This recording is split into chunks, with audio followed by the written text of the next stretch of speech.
Here, I've got for you, Nerf.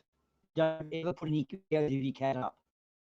Cat videos will kick your ass. It will damage your ego irreparably. Your cat will get more views than you do. here, Yeah, that's right. For you, Nerf. Your cat becomes the star of the show. You will be relegated to straight man, and no one ever wants that. Oh, boomer! Part of it. Fuck you. What? And oh god, talk about fucking diva. How do you know I wasn't talking How about long? myself and being a How diva? long have you been on YouTube? Huh? How long have you been on YouTube? How do you know I wasn't talking about me? Because my cat's kicked my ass, and it's only got 19 views. Yet it's still got more than I have. So, oh, honestly, I think you're fucking becoming a diva. It's all that cocaine, isn't it? The riches of fame. You're spending it all on bad drugs. Ah, YouTube channel creators. They're all rich. They've got money floating everywhere. Hey, listen, you can say you can say whatever the fuck you want, but my shrink ray safety ad has 3,713 views. Okay. Kidding. No, I'm not. It's just a Are you stupid serious? video that I'm. Yes, I am absolutely serious. 3,713. I don't know. Wait, on what? No, I made a shrink ray safety ad. Oh, yeah. Yeah, And where did it get these views? Sorry? on my own channel. Oh, damn, nice. It's just a stupid video I made. Here's the thing with it, Lex. Why we can't work it out is or I can't. I hope you've got a theory, but it's about an ad where people are sweeping on grass astroturf carpet, and there are little people down in there like Terry Pratchett, the carpet people. Yeah. Godwin's ad's kind of a response to those people in the shrink ray. They've been affected by a shrink ray, therefore landed in this piece of carpet or piece of astroturf. It's like a response to an ad that's got 3,000. Just Well, don't know. what happened is it's like an ad for AstroTurf, and they shrink, and they end up on that artificial grass, and they're commenting on the bouncing and the stuff like that, and then someone someone who isn't shrink reaches over and wants to rub the artificial grass, and they see a hand coming down, and then after that, they're just fine. They're standing next to the grass and they're just fine. They're like, hang on, that's not right. It was a giant hand coming towards them. They should have been squashed. And that is what I made. I just played the ad. Then the giant hand comes towards them. They're like, ah, then you just all you hear is splat, and then you get like, Mm. then you get like this PSA like every year. Several people die from shrink ray, from improper shrink ray use. Don't be next. You know, I can imagine. God, could you imagine like shrink ray technology in real life? Yeah. What was that No, but movie? What was that? Go ahead. What was the kids? Mark Wahlberg movie where they like shrunk them down into the because of overpopulation and shit. Oh, I don't know. It was something weird. And yeah, it was just a whole bunch of like, if corporations had the technology to do this. Well, what they should have done is they should Well, have made a barrier where people just can't, where people just can't just cross the barrier. Well, people are shrank in that region. They should have had proper safety measures to prevent that. Yeah. Well, I can see the overpopulation being dealt with. I've always thought one that would be a bad combination would be solicit lawyers and time travel, because what they could do is go back and people who've killed themselves as well as others by being stupid and liable, and then sue them for acts they're going to do in the future. So Ooh. lawyers and time travel would be a very nasty one to get. Bad mixes. Look, Although what I on the think- flip thing side, with yours are- yeah. I was going to say on the flip side, like judges with time travel go back and watch, what happened to see if the person committing the crime is the actual, person that did it or not.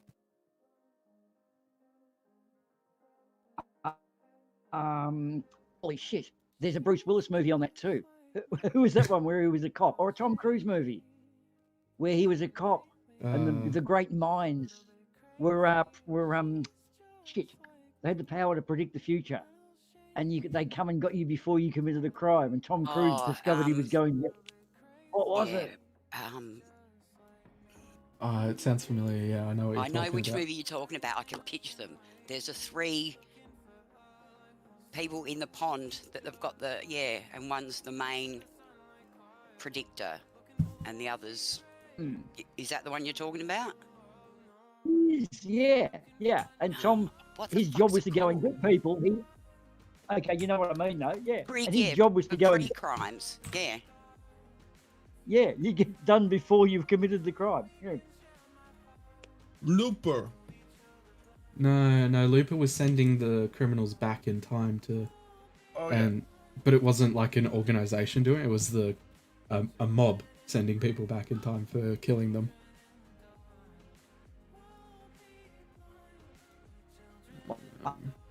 Riddled with time travel paradoxes. Simpsons have taught us one thing: don't fuck with anything when you go back in time. We all know that. Fuck. Nathan, I can't see you on your channel. What's happening here? Sorry? I want my money back for this subscription. What do you mean you can't see You're me? not live yet. Yes, I am. Well, you're not live on All I can your see YouTube channel. is a Yeah, I'm watching the stream play there. Oh, you are now. Oh, sorry, I had to refresh it. Okay. Yeah. That's a bit weird. I thought you would have just told me. No, that's YouTube. No. Oh, so we've been going live for the last... Yeah, I did say. Yeah, good. he warned us. Okay. Plenty of Well, time. lucky I'm such a nice person who never speaks ill of others. That could have been quite embarrassing. Yeah, you're absolutely right. We could have said what we actually think of Barman, for example. And, So what happened there? Barman, what they didn't do Thursday night, and Barman said, no, I'm going to do it, and did it on his channel. But yeah, he... Barman was just like, no, yeah. I feel like doing a pop chat today, so he streamed a sort of a pop chat from his channel. It was actually quite fun. Was he at work? Was he at No, work? he was at home. No, he was at home. No, he was at home. Oh. Because if he did it from the pub, it would actually... Yeah, but it was late enough for the pub already to be closed. Okay. Because it conjured up this great thought of a pub chat actually from a pub. Going around like a roving reporter. Imagine going around and shoving a mic in people's faces. Let them know you're going to do it. But then pretend you're getting people just like, hey, what are you doing here? And just, I don't know, get people to... What do you hate? What do you love? That'd actually be quite a good pretext for a show, wouldn't it? Yeah, but he didn't even call it a pop chat. He called it a random stream. Come say hi. Right. And so who did come say hi on said random stream? There were... It now has 97 views, so plenty of people came to say hi in the chat. No, but who actually said hi, as in was in there? I didn't mean how many views. We were just talking was me, Keela, and Barman. And we had a task in the chat, for example. We had the tiny captain in the chat. I can't remember. Okay. I was drinking beer.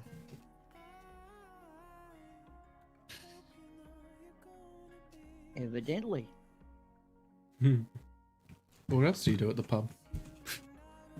So it's called the pub chat, Yeah. isn't it? Yeah. Yeah, exactly. And we It's were watching this. We were watching this aggravating. This aggravating guy that was also kind of distracting. What's his name again?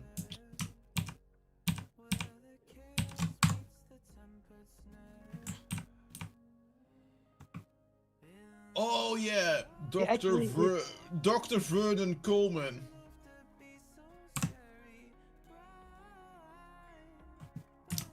He's a general practitioner. No. He's a general practitioner who was also a COVID denier, and we were kind of debunking him. You be a GP and deny that. How you can be? Yeah, How can you be a normal, breathing human being and deny that? No, but he's a doctor. This guy's done 10 years. Like, critically, only the smart kids get to be doctors because the entry level is so high. So how can he go into there? Let me rephrase that. He's a former general practitioner because I don't think he's allowed to practice anymore. But Oh, okay. Well, you didn't let me finish my joke, man. Okay, jumping on me as bad as TT. No, I forgot. Oh, that's it. So the prescription cabinet has done him well over his years as a doctor, I'd say. I think so, yeah. You are getting to a joke. God, what? You're just losing the plot, aren't you? It's first thing in the morning. Go and get high or something, will you? No. Slow you down to the right speed. You're in the wrong lane on the autobahn. The high-speed drivers go in the far left. Like there's nurses out there saying it's sad because some of the deniers are actually their last gasp. So this couldn't be happening because it's a hoax. Like they're believing it right to the very end. That's seriously fucked up.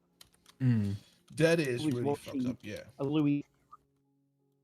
I was watching a Louis Theroux documentary. He does millions of them, and he'd got your typical Southern American, you know, the ones, the yeehaw types. And she's pulled her kids who are about 7 and 9 out of school because she doesn't like what they're teaching at school. And to think a woman who's already pretty stupid is actually putting her kids at such a disadvantage through life. They're only going to know basic words. I was really gobsmacked by it. And self-justification of it is like, I don't like it, therefore that my kids aren't going to learn.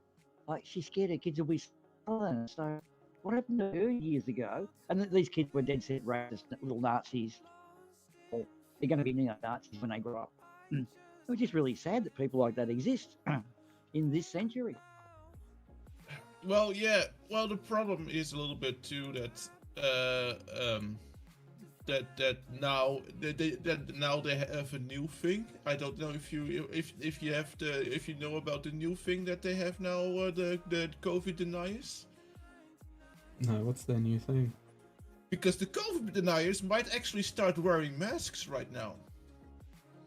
Oh, is that the contagious vaccine shedding bullshit? Because they believe that you're shedding the vaccine once you've been vaccinated, and so that you might now actually be able to infect them with something when you're vaccinated. God, they're you can infect them with. Oh, this is good because every time we work out a way to get around them, they work out a way. They're very smart, aren't they? What can we do? We got them with 5G and discovered their skulls were too thick.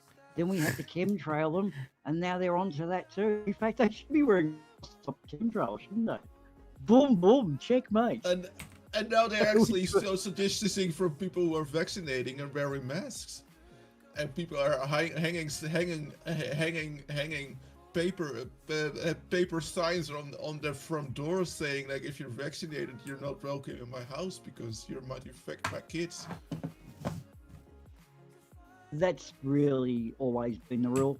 I remember back in 2004 when someone brought up that, why would you vaccinate kids? And my young'un was about 3 years old. And I said, that's cool, that's your choice, but just keep your disease-ridden little flea bags away from my kid. That's cool. You want to choose to isolate them and put them at that disadvantage. Why should they suffer? And their answer usually is something like, oh, you don't know what's in them, all that standard old shit. Yeah, and my response was, an old cemetery, and look around and you'll see these little tombstones before 1960 or so, little ones, to let you know it was a baby that might have died. It's disgusting and it's really off-putting, and they're all dated before 1960. We had vaccines after then. Choice, you know, like, and it really, see a little teeny tombstone and you see, like, you know, 3 or 4 years old, it really touches you. They just don't loud enough. The newest in denial. Conspirals will conspiral, won't they? Yeah.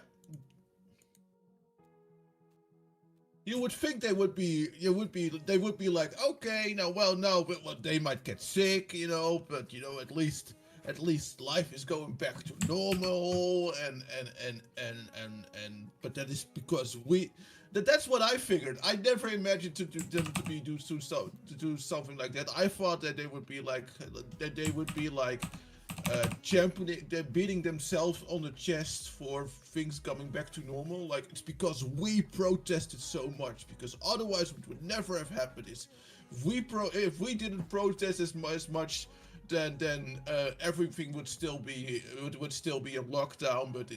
But because of us, everything is getting back to normal. That's what I figured would happen. But instead, they're getting even more insane, and they're getting like, oh, no, everyone is vaccinated, and now, and I guess I should have known. I guess that I should have known that the grift probably had to continue, because there's people making money from this. So. Well, there's a guy, I don't know if you're familiar with the name, Ted Nugent, was actually a kick-ass guitarist back in the 80s. And he is, well, put it this way, you know who he voted for in the last previous elections. He definitely was a Cheeto man. Real pro-gun. Everyone should have guns. You know, even the kiddies should have semi-automatic weapons in their cots type. COVID denier. And then it gets to a point where he's still denying it. It gets onto one of his little presentations where you can hear him coughing, and it's a really rattly cough. And you can hear it. And he admits he's got COVID. How's he's dealt with it? He's gone to his doctor, and he's got it to the point of getting vaccinated now. And he said his line of thinking is, once you catch it, the vaccination's not going to work anyway. He's still anti-vax, despite actually catching it. Yeah. Well, at least he is admitting he had COVID. Yeah, at least he's admitting it exists. It's like having a car accident at 180 miles an hour and saying, well, I survived it, so I can keep driving at 180 miles an hour. The warning shot is you just had an accident, survived, drive carefully. It's the same philosophy from what this arrogant. Have a politician. I've talked about this politician before with you, and he allegedly got COVID, and he says himself, well, he didn't social distance from people, didn't self-isolate. Oh, maybe I had COVID, maybe I had just the flu. I don't know. I didn't have myself tested. And he's a politician. A rather popular one. That shit makes me drink. I like it. Hey, you want to know something else? Like, you've got 4 people watching. You've got 3 likes and 1 dislike. I love the fact that I'm your first dislike. Are you happy with that? Oh, well, so if you go to my if you go to the video I spammed in Flat Earth groups, I have a number of dislikes on that. Oh shit! That video. Really? I have a Wikipedia Flat Earth link to it on that video. Oh, that's hilarious. You're getting famous. Uh, So Nerf and the Flat Earther is more popular than the other I'm person. the only Nathan Thompson. Who's watching? Is it just you three watching? I Like guess it so. is. No, there are 4 people watching. Oh, 3 Yeah. people now. You can see my little animated star. It twinkles. Twinkle, twinkle. Now I Is it can too big? just see a pentagon. Huh? See a twinkle. Do I need to refresh or something? Is it I guess I playing? would. Oh no. Oh no, it's not Play. playing. It's just a couple No, seconds. I just below. realised I haven't. Oh. I had it on pause. Stupid of me. It's Now it's sort of playing. Yeah. yeah. Oh. Yeah, hard to say. Yeah, I want a few of those around. It looks like I've gone to a really old-fashioned cinema, and someone slashed this screen. There's some white bleeding through from behind. Oh dear. Yeah, no, Hey, I we want found it to some be... really. Sorry? We found some really good stuff the other night, last night, dude. Some really interesting film footage. I won't go into, but shall we say it's before 1 or 2 wars ago, Mhm. and some of the stuff they did, it was really clever. Sort of see it's Yeah. kind of got mixes of some of the special effects, where they change things and substitute things in, and you kind of know how they did it because it's so old, but it's good. Yeah. And some of the Oh. coloured in It's stuff looks really good. it's so old. I actually had to Google to double check if the dates on the video were actually even possible. Okay.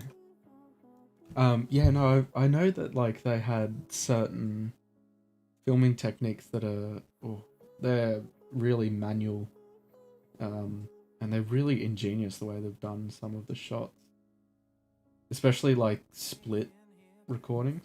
Oh, Yeah. I love finding out ways they've jerry-rigged shit. One I love was where it's a wrestling match and the guy's got the wrestler down on the ground, and they've managed to slip in a straw man doll, like a proper straw man, not an argument one, and then he jumped up and started swinging him around. Just loved it. You could see it was a dummy then, but the way they got the dummy in without you noticing it, I just thought this was like cutting edge 100 and odd years ago. Mm. It's just so good to watch, with minimal things to use.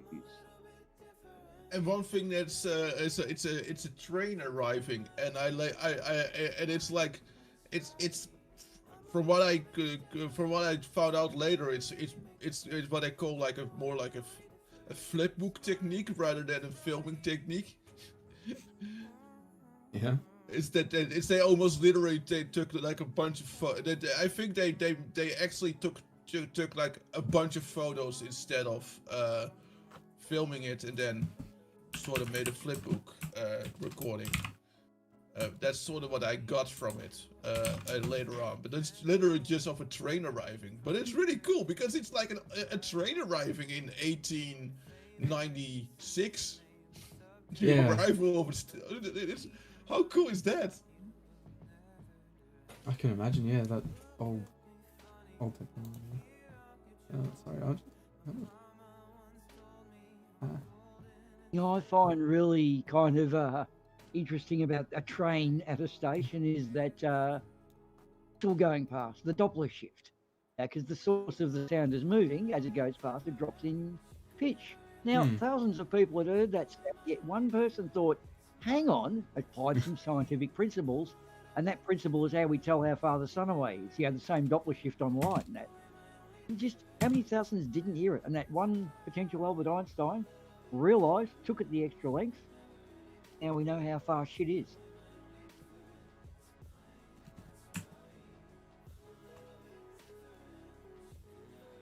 To kill the convo. Okay, there you go, children. There's notes on how to kill conversations.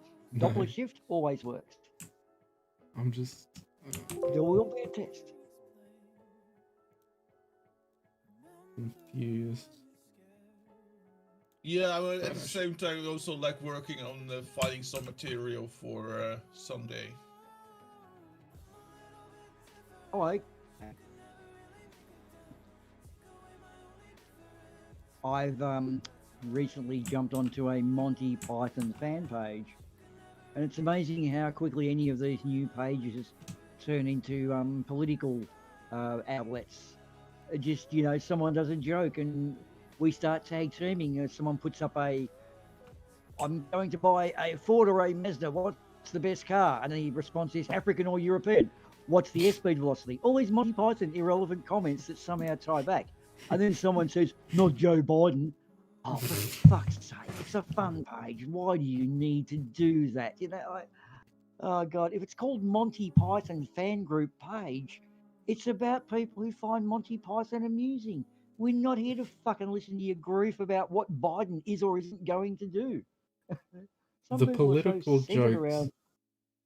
even the political jokes around Monty Python, the few that they actually did do, like, you know, they were like British ones from what, the 70s?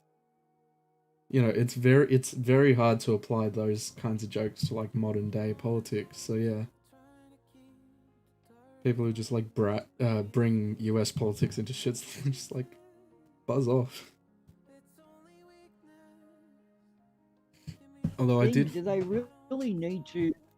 They're butthurt. Like, get over it. You know? Yeah.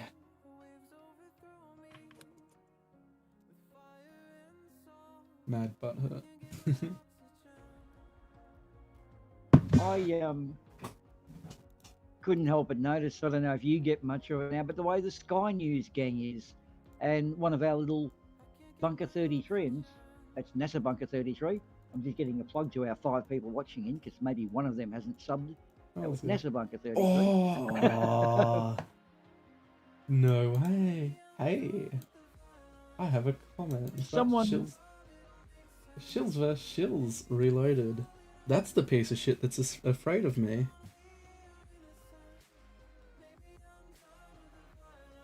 Dead set.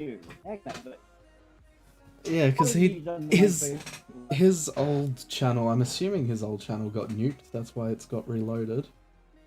He did a whole bunch of like those transvestigation shit. You know, real cringe type shit. I said to him in a comment, you know, if you ever want to actually talk about gender and stuff, talk to someone who experiences that kind of thing. Myself, and you know, they've just, I think they hid me. All that topic's being covered by the US in a little under 2 days. Oh, that's interesting. Yeah.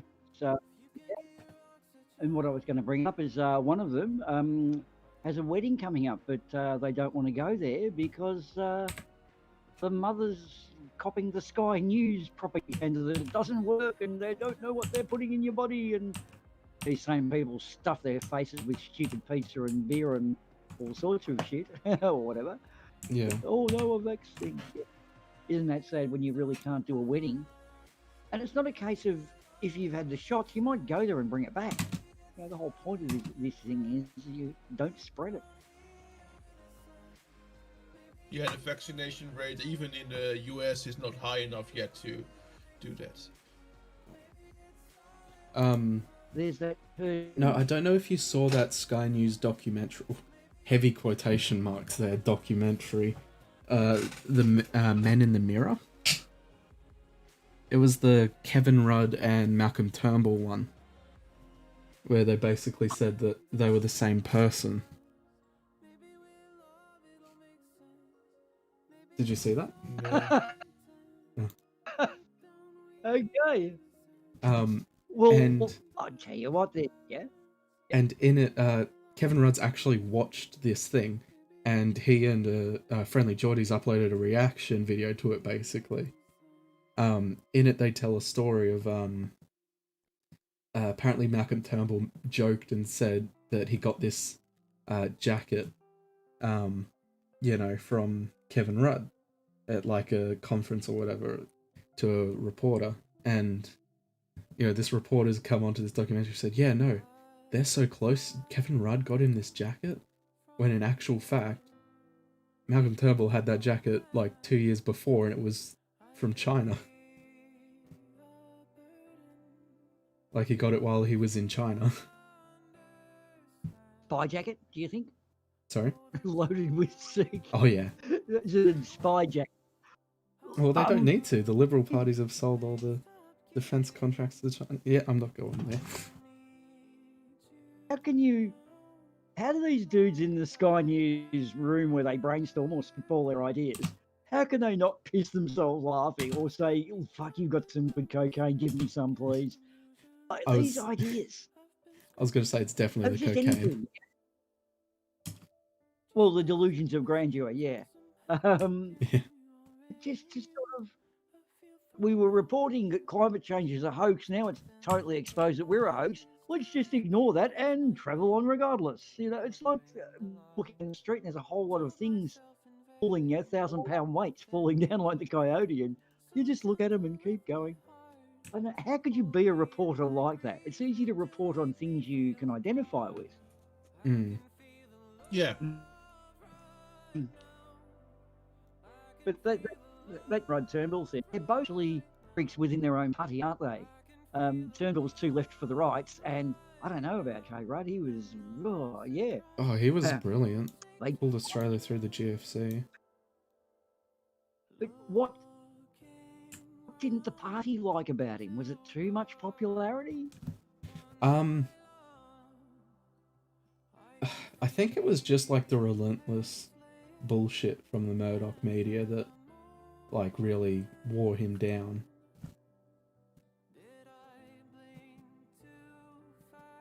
Like, because when you look at it, yeah, there was like the GFC, Kevin Rudd put through these stimulus bills to, you know, pull us through that. The Australian dollar was stupidly strong against the US. We were like the best spot in the world, basically. But our debt went super high for the time. Like, I think we went from like under $100 billion debt to over $200 billion debt. And I think that's what, like, they were attacking. Oh, they're spending, they're skyrocketing the debt. Fast forward, we're set to hit $1 trillion of debt in the next few years. All because of the Liberals. So. Correct. In fact, after Joe Hockey, which was when 2016 had wrapped up, they had doubled it. It went from around, a bit over 100, I think it was about 140 under K. Rudd and got through GFC. It was up at 268. It was just under double under Hockey, and now it's been doubled again by them. And they say, oh, they can't manage money. Yeah, actually, it's a load of shit. It's sitting I'm actually at on the side that puts all of that. It's sitting at 800 billion at the moment. Yeah. So that's quadruple that's Hockey. Yeah, it's set to hit a trillion next year. Wow. Good old Hillsong Church gets a lot of support. That's where ScoMo happens to go and do his home to a non-existent entity. Well, did you see there was $173 billion of bushfire aid given out to New South Wales from the bushfires last year? 40 billion of that went to Wagga Wagga, an area that was very little impacted. Do you know how much went to the Blue Mountains? That was no. Go on. The Blue Mountains were essentially almost wiped off the map because of these fires. They didn't get a cent. Hey, dude, I've got this bit of a theory, but you know how the flat Earth is riddled with who are deceptive? Well, do you know that there's a bit of deception on the other side as well? Like, in fact, a good Team example would be just popped into your chat. Yeah, I just thought. Thanks, Beb. Team Skeptic is not a team. Only one of him. I was leading into there. Why are you guys? Oh, sorry. I wasn't paying attention. No, I was just leading into it. And look, here's the thing. We've got a Thunderbirds paradox. I looked into this, Lex, and International Rescue never actually rescued anyone. And then when I looked into it deeper, I discovered those people, Virgil and Alan and Scott, were all puppets. They were strings, didn't exist. So if we were lied to on that level, other things could there be? If the Thunderbirds weren't true, oh, I don't know, dude. I'm a little bit turned around. Who knows? It could get worse. And I looked into it a bit further, and I've discovered other things that are just, they're too good. Why don't you come in and chat to us, Mr. Team? You can call us an idiot with a bell. I've got a bell. I've bought my own bell if you want to call us an idiot. We haven't seen that for a while. Says he's gonna go off to bed, but yeah, he's more than welcome. Anyone in the chat's more than welcome to come and just we discovered indeed that Team Skeptic is not a team, and that sarcastic barman is not sarcastically a barman. Brainy beaver. Brainy, nor is he a beaver. Well, he's Canadian, so he's Canadian, so I'm still doubtful about the beaver part. Okay then. I still think that Canadians are part beaver. Would explain a lot, wouldn't it? What else? MC Tune. He's not a master of ceremonies, hence the MC is false, and he's not a tune. He's actually a real person. Well, looking like a real person. There's deception on both sides. Yeah, what's wrong with you guys in your time zones? Just be nocturnal like the rest of us. We get away with it. So we're just picking up the deception on both sides of the scale. So just do your own research. Be surprised. Trace. Also, we have another dilemma whereby we've calculated Jeff Tracy, the forefather of the Thunderbirds, is about 10, 11 years old right now because the Thunderbirds are set in 2080 or so. Now, we know that there's no grandfather Tracy in the series, and Jeff's wife was tragically killed. We suspect that Grandma Tracy and Jeff insured them both heavily and may have put them out of their misery in order to pay for Tracy Island. Are you with me so far? Yeah. Therefore, can we do a Skynet thing? Should we interject now and find Jeff Tracy and kill him at 10, 11 years old, thus stopping this? Or do we let him go and perform his evil deeds and thus create international rescue? A dilemma. I think the ends justify the means. What was that, Hardeman? Which saves many, who saved many lives, allegedly. Yeah. What do we do? The result justifies the means. So do we kill Jeff now and stop international rescue? Or do we allow the murder of grandfather and Jeff's wife? This is a tricky dilemma. We've got to find it. The needs of the many outweigh the needs of the few. Okay. So, it's like a, what do you call it? Chaotic. There's a D&D equivalent here. Chaotic. You know, a paladin's supposed to be... So what if we're killing people for the greater good? That's well, depends on your point of view, actually. Chaotic. It's chaotic. Chaotic good. I actually started playing D&D again. First game was 2 nights ago. Oh, that was a lot of fun. I play D&D every week again with a couple of locals, but then over Discord, because we met each other through a local game shop here that said like, oh, we can't do physical games anymore, but you're in our Discord. If you want to form a group for an online game, be our guest. And oh man, it's so much fun. It's so much fun.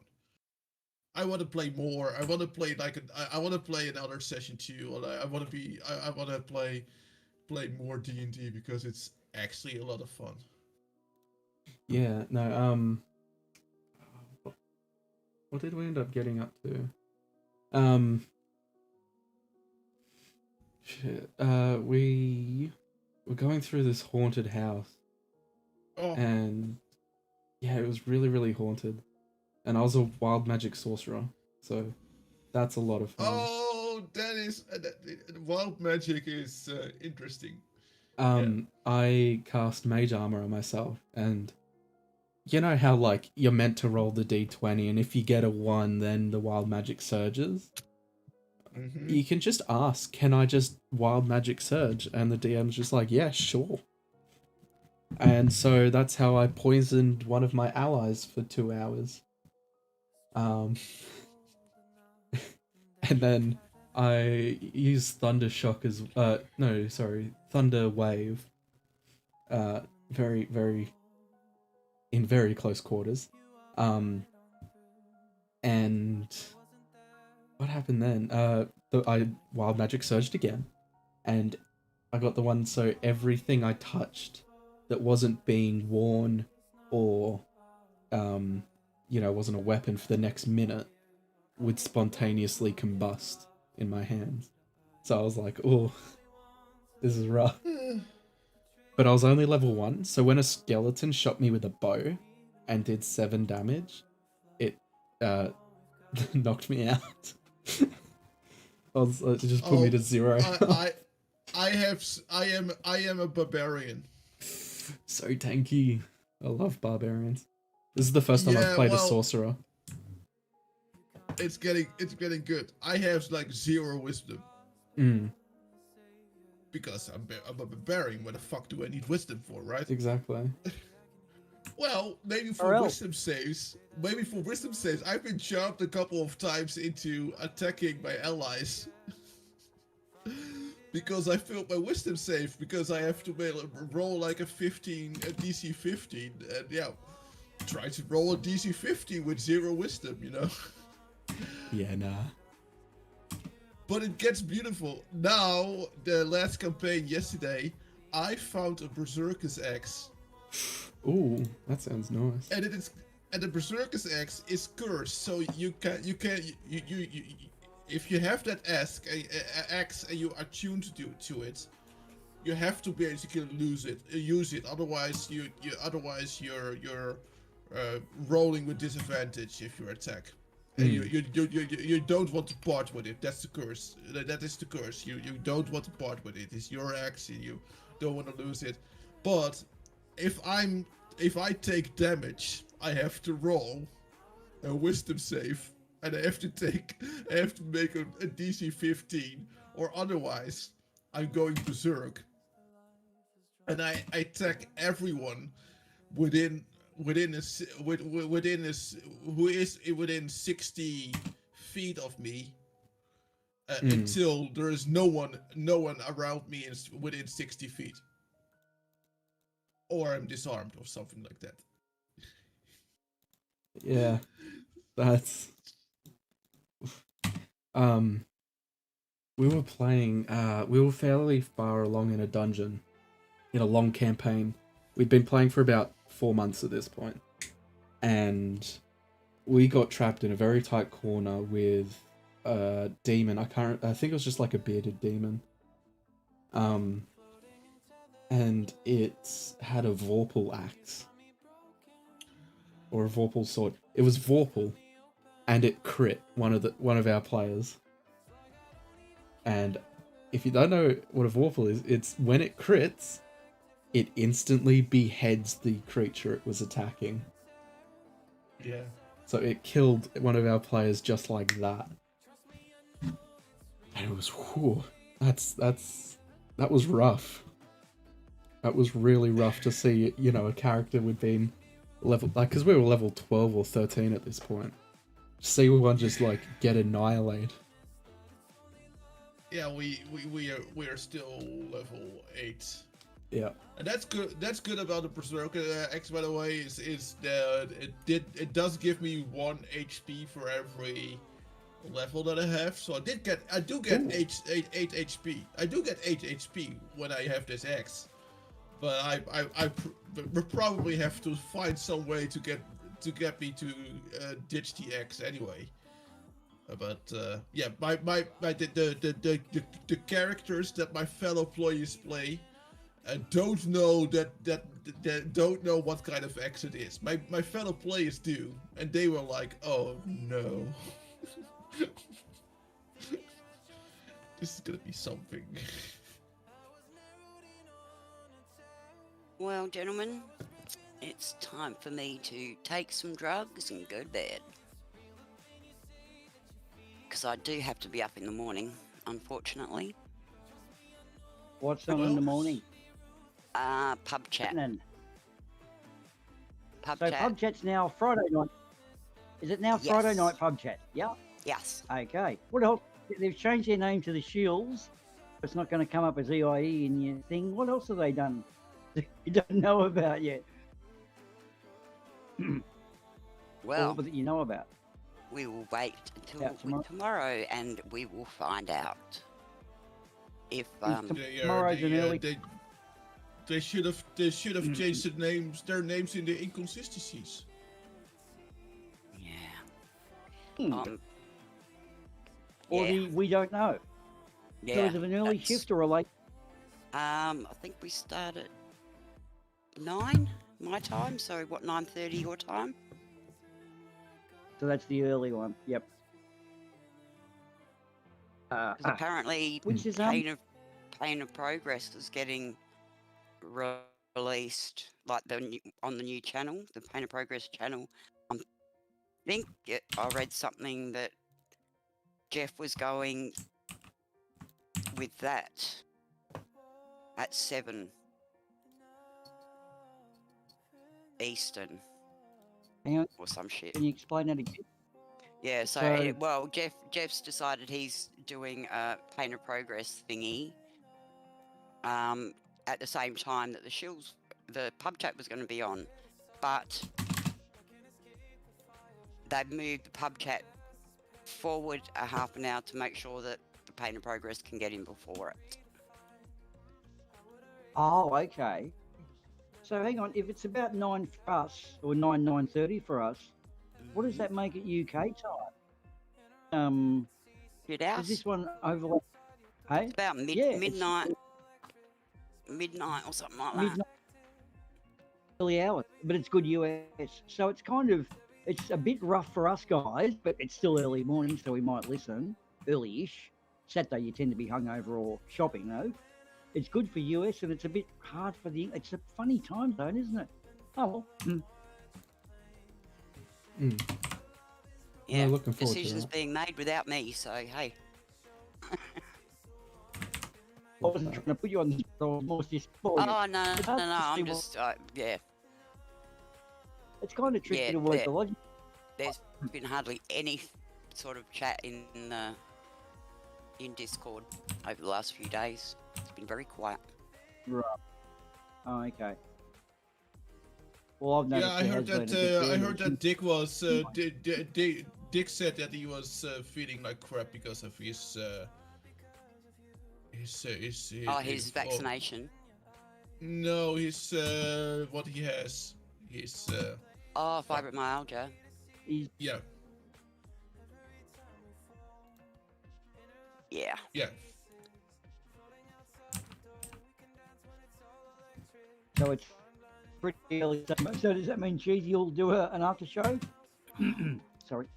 Your guess is as good as mine. I it's- assume so, but then again, I shouldn't assume anything around there. No. You know what it's like. Well, good thing- now, you can go to Cheesy's channel and see, because even though he's doing an after show, there's no show on the main channel. You'll see an after show. So logical deduction suggests there'll be a show. Otherwise, yeah. the after show becomes a show, which is wow. Yeah, okay. usually as He's soon on the as ball. he's done the after shows, they go into my links, but they haven't been dropped yet. Well, you know. Okay. What's a pootar about it though is it makes it hard to get any promotion out. I don't know what Twitter or the others are like, but Facebook you need a couple of days for it to come up in other people's streams or whatever, unless you tag them. So you need at least a couple of days to get it out there. I don't know But how of many times course, I've received- for everyone listening, we do love the guys there. Of course we do. What makes you say we're bagging it? We're just discussing how difficult it is with timing. Because YouTube, if you don't have it up early, it doesn't come notification until halfway through the show. It's more the YouTube electronic media. It should be instant. You know what I mean? Yeah, I Like a think check should clear instant. that's one of the reasons they're changing the shows around. But yeah, better viewing, etc. Apparently, better for Yeah, Dick said some something people. about that. What are they changing it around? Apparently, if you stream too much within a span of 24 hours, 24 hours or something like that, then YouTube just doesn't send out notifications anymore. Because I know you Yeah, only it get all a certain amount of depends on notifications a day. how much you've been. Like, you can only put out a certain Yeah, amount of notifications. And yet I seem to get notifications 3 times for one thing. You Yeah. know? And then it's like, and then you get none for something else. It's like, oh, it's just stupid. Yeah. I love the Look, internet. there's that what you just said, but you can control that by not putting out so much content. What needs to be done though is you've got to get it up early, because YouTube, when you start, YouTube seems to take between half an hour and 45 minutes to let all your people on your sub list know. So they miss the first 45 minutes. If you've got the thumbnail up ahead of time, you get the notifications before the show. So I think that's the, I mean, just putting up too many shows, that's, you know, par for the course. YouTube seems to be a little bit bulging at the seams. Mm. Yeah. What are you supposed to be painting here? Are you doing a face? That's a smiley face, right? No, it's a... working on, like, a starry night. Okay. I want it All to right, be my darling. dancing. Well, I'll catch you all tomorrow. Yeah. See you Okay, later. sure. Good night. Be good. Oh, that's all. I know you lot. Couldn't be good if you Say tried. bye to Nippet, everyone in the chat. Bye, everybody. Have a good night. Sweet dreams all. Ah. Bye-bye.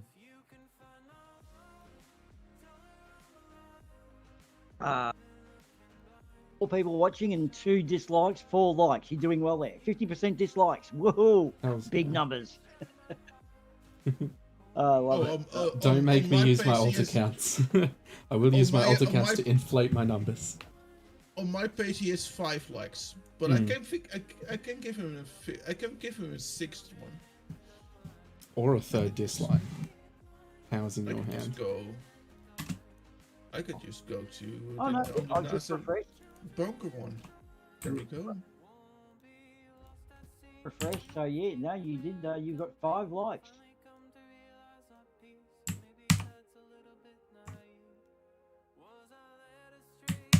In fact, you want to know something funny, Lex? Is yeah. The first night, Nathan dipshit got caught out with the duck suits. Second night, he was actually on Gem's server, and a couple of the flat earthers in there were giving him shit tons of grief about how he had dragged the reputation of the flat earth through the mud. I nearly fell off my fucking chair. It's like, what reputation? Calling him an idiot. Reputation. Until that, everyone thought they were possibly legit. Oh god, it was so bad. I seriously thought about a safety belt for my chair. And I've thought of another invention that should be mandatory, almost like the building code for PCs now. All microphones have what is a breathalyzer and mobilizer in them. So if you start talking in your mic, you're over 1.5, too drunk to talk, will go on to self-mute. A lot of people do bad things when they're drunk on fucking Discord or any YouTube channel. What do you think of that? The PC immobilizer.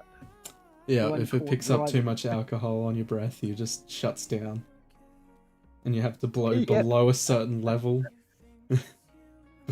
Yeah. Cause, look, I mean, we all don't mind a drink. Oh, no. Well, I guess I'm assuming, but I presume we all love a drink. But there are times when maybe we might not want to hear ourselves back because we can be tired and emotional. And what I've noticed is the worst thing with some of the drunks you do get on Discord is they'll do that standard thing of just repeating themselves over and over and over, and they will just come out a good set for a good 15 minutes and make it really hard. Yeah. Unless you're as drunk, you just don't want to be part of them. Mm. My thoughts of the breathalyzer Mike.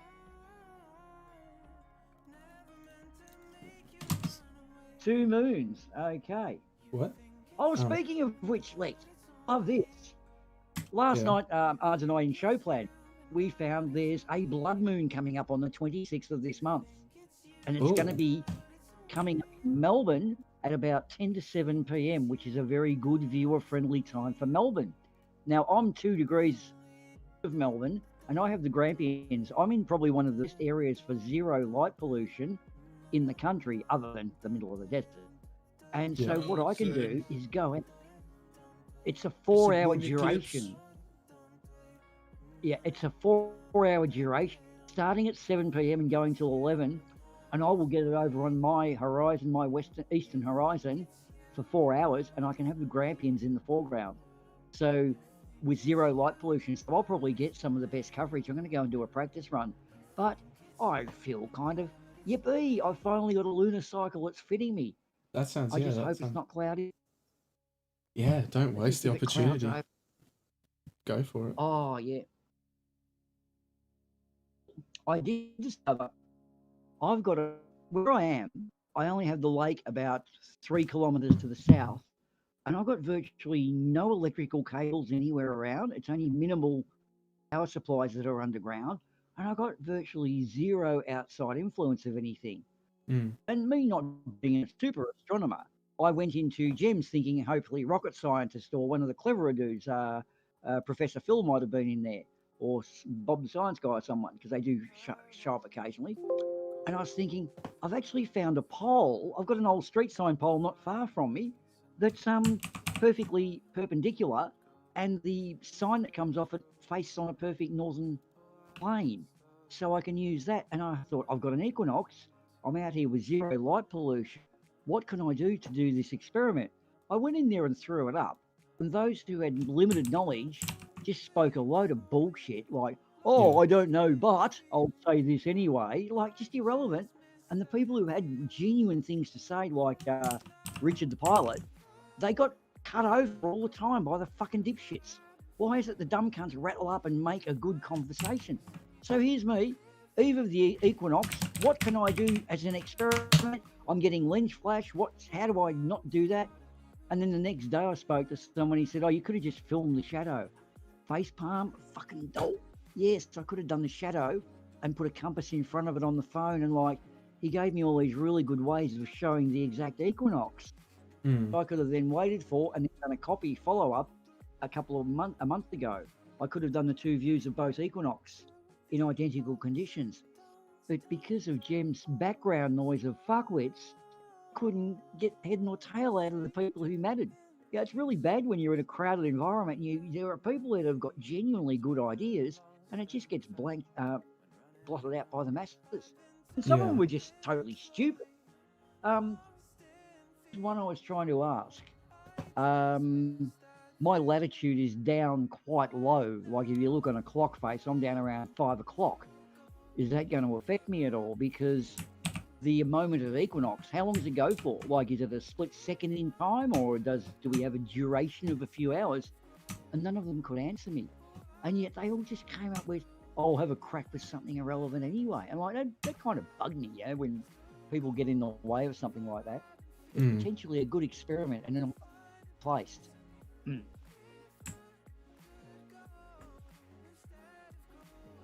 what I have to put up with is shit internet for this. Damn it. Hey, because what I'm are you not doing now? Because I'm not an artist.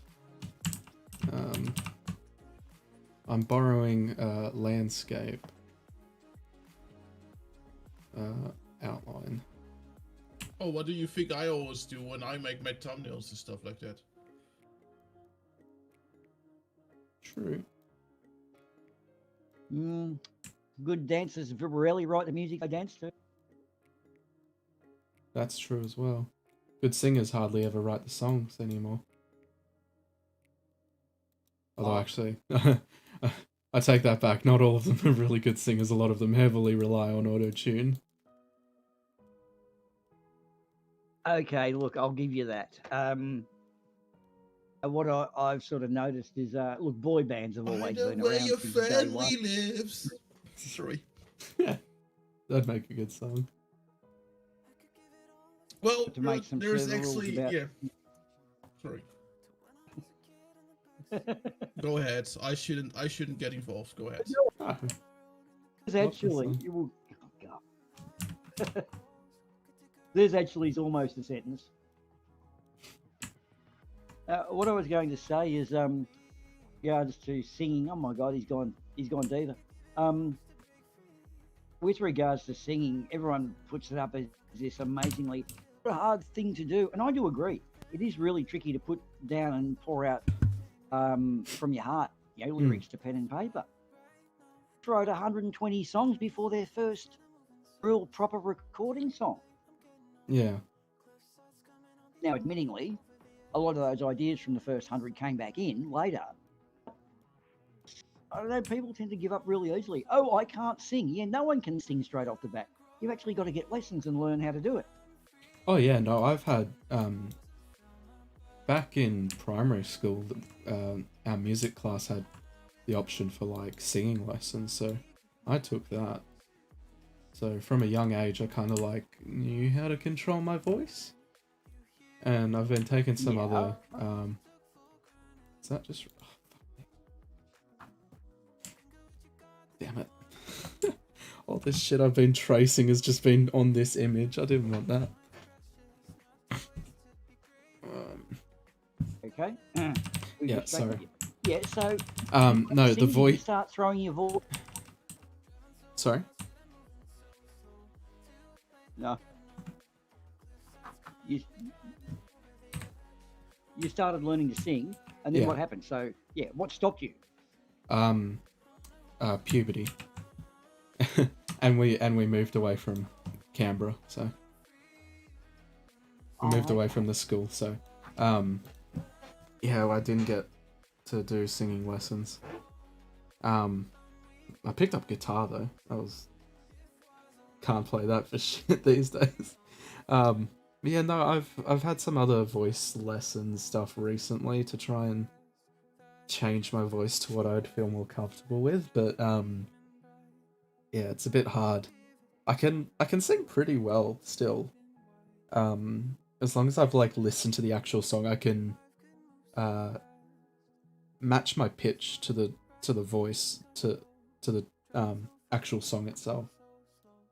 So it's not so much actual singing and more like parroting songs. Yeah. Yeah. The thing is, you don't actually hear your voice when it's in tone. I've also noticed this used to happen when two guitars were more commonly in a band. You strum a chord and you actually think your lead's broken because you can't hear it. What's happening is your fallback situation or the studio you're in, you played so well that you don't hear what is correct. With pitch, you only hear the wobble when you're out of tune. So it's a tricky thing to come to terms with. A lot of singers hug the acoustic guitar so the soundboard resonates in your chest and you feel very quickly when it goes out. That's a good little trick. You don't need to be an acoustic guitarist performing to do that. You just hit the A note and you hear whether you're a little bit out. You don't know whether you're sharp or flat. But a bit of advice, which I wished I'd have got when I was younger, was don't try to sing a song unless you're a vocal acrobat. Tell a story. Bob Dylan or Michael Hutchence couldn't really sing for shit, but they used what they had very, very well. And all I did was tell a story. I really wished I'd had that because writing lyrics is actually a very easy thing to do. I watched Metallica doing it. They do all the jamming out and then all sit there with a pen and pad, start yelling out lyrics they've got, and others start writing lyrics down, and my lifestyle is my death style. Hey, great lyric. They all write that in. Then everyone bounces it around and they collectively write. Yeah, no, I was going to say, fun. Piano Man, Billy Joel, he doesn't really sing in that. He is telling a story, though. But he's almost talking it through. Yeah. But it's a good song. What you said and what you said about training, I actually more and more considering to get some voice training too, to get rid of this atrocious accent. No, don't you dare. Yeah. No, I'm actually serious. The more I hear myself back, the more I get annoyed by myself, and the more I want to get rid of this atrocious accent. Well, that's like everyone hates how they sound in recordings. I hate how I sound when I speak aloud. I also hate my voice, but it's not I also hate my voice, but I can deal with that, but I can't deal with my atrocious accent. I can't. It's not atrocious. Don't you dare say that. No, I'm seriously Line of considering thinking- getting rid of it. Yeah. But that line of that line there that you've both just expressed, that line of thinking, is actually the killer of every musical career on the planet. Because how often do people listen to things and go, "Oh, that's horrible, that's terrible, I won't do it anymore"? The best combinations of musicians who've got somewhere have probably jammed with someone and had fun. Sat there, have a smoke, whatever, turn on the drum machine and strum out chords. You're not playing for an audience. Yeah, but you're I'm just not an there having fun. artist. I'm not an artist. I'm not an artist that needs to rely on my beautiful, unique voice. What I mainly want to get rid of is that I even when I'm perfectly sober, I slur a lot of things, and I especially when I speak English, and I want to especially want to get rid of that. Okay. So You do. Okay, and this is not a bad thing, but it's as you're saying the word in English, you're probably thinking of it as well. Like as you say one word, because you're going from your native tongue to another one. So your brain's hardly doing two anymore. things given time.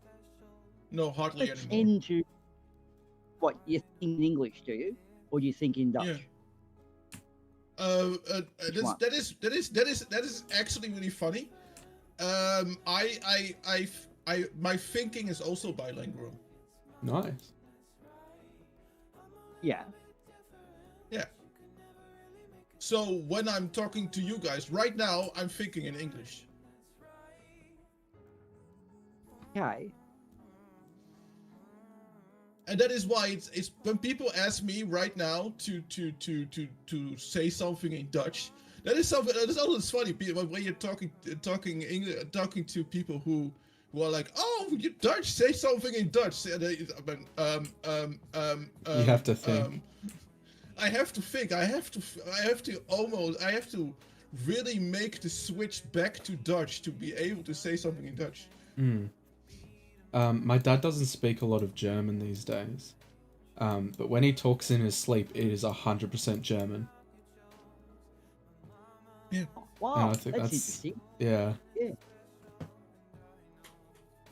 I had it the other day. I was writing on Telegram with my Dutch friends, and I was writing something in Dutch. And in the meantime, Boomer asked me something like that. I don't know. I was saying something to Boomer, and I said it in Dutch because I was in my Dutch mindset. That I didn't even realize I was talking Dutch. I was like, oh fuck.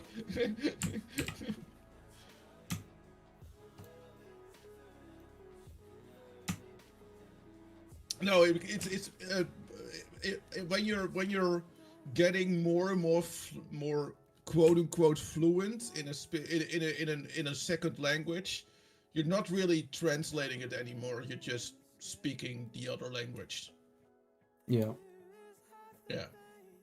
No, I've been meaning to pick up another languages again, but English is hard enough for me. I've been wanting to speak German. Mainly because looking into Japanese. Mainly because I really want to be able to sing 99 Luftballons. 99 Luftballons. More specifically the 99 Red Balloons, which is the Goldfinger cover, and it's got like a German part in it, and I'm like, man, that'd be really cool just to like be able to do it karaoke. Yeah. Just to like flex on people, like just to pull it out of my ass at karaoke. 99 Luftballons is a song that is completely in German. Yeah, no, the 99 Red Balloons isn't. Yeah. It's mostly in English. It's got a verse that's in German. And it'd be really fun to be able to just, like, as a party trick, just bust out that. So we go to karaoke occasionally. Are you familiar with the famous translation? The famous translation of "She Loves Me, Yeah, Yeah, Yeah" by the Beatles. No. It sounds like "She lick a dick, yeah, yeah, yeah," Oh no. which is That's amazing. my ex told me. Oh, sorry. No, I My was ex just told saying, me that in Japan, when you order your bill, when you yell call out to the waiter for your bill, the Australian accent makes it sound like, "May I have my enema, please?" He said, whenever you say it in an Aussie accent, about 5 or 6 people in the restaurant who are Japanese all have a chuckle. It's like, when Frenchmen say, "Can I have a piece of something or a shit of something?" Everyone has a little chuckle at the accent. I need a fresh sheet in my bed.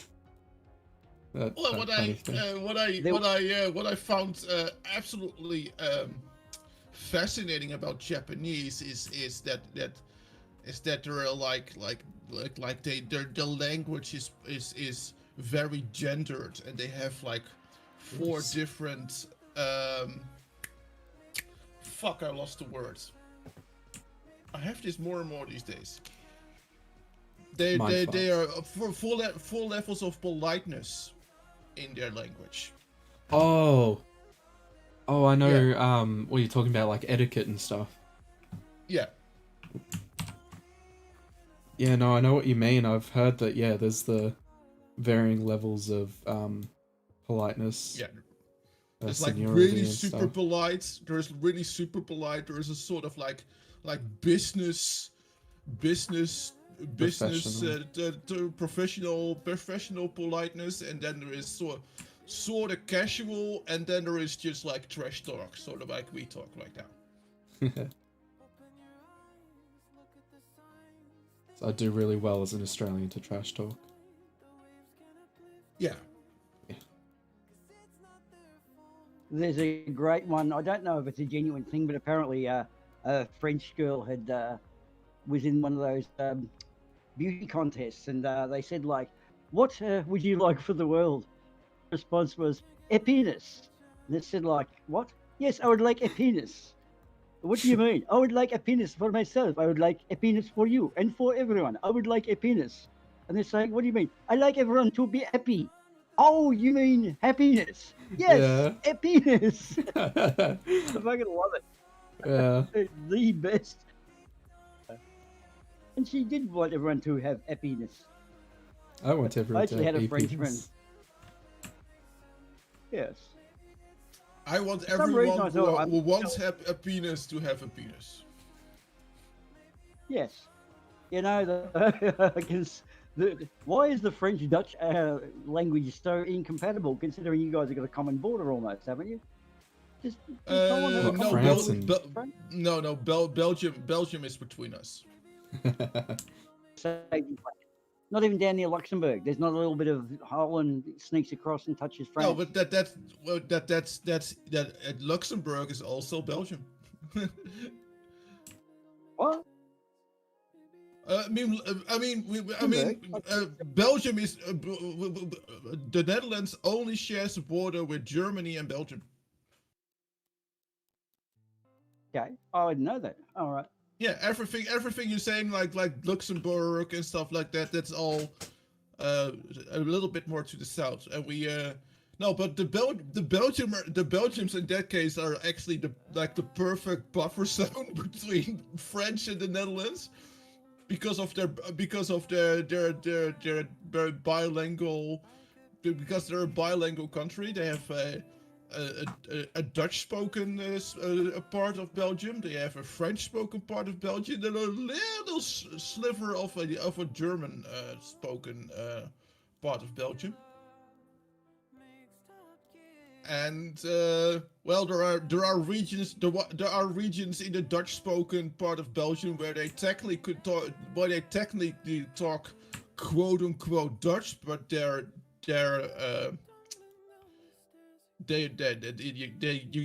can't make head or tails from what they're saying there. but then again, in we also have a province when they start talking their dialects, you can also don't make head or tails of it. It's really dialects are a whole dialects are interesting in the sense that you can that you can kind of see how language flows. Because it's kind of because you can because when you purely look at the dialects, you kind of see it going from more standard Dutch quote unquote, and you kind of see it flowing more and more towards French the more you go south, and if you go into the Dutch spoken part of Belgium, it gets a bit more French, a little bit more French, until you reach the French part of Belgium, where they just refuse to speak Dutch, even though they can, which is really French of them,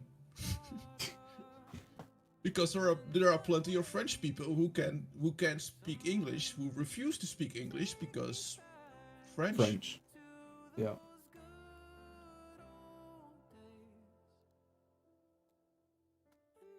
And the same thing, like in Belgium, they learn both languages, and there are plenty of Dutch Belgian people who are, if they have to, who are willing to speak the French, who are willing to speak French, but the French Belgians usually absolutely refuse to speak Dutch.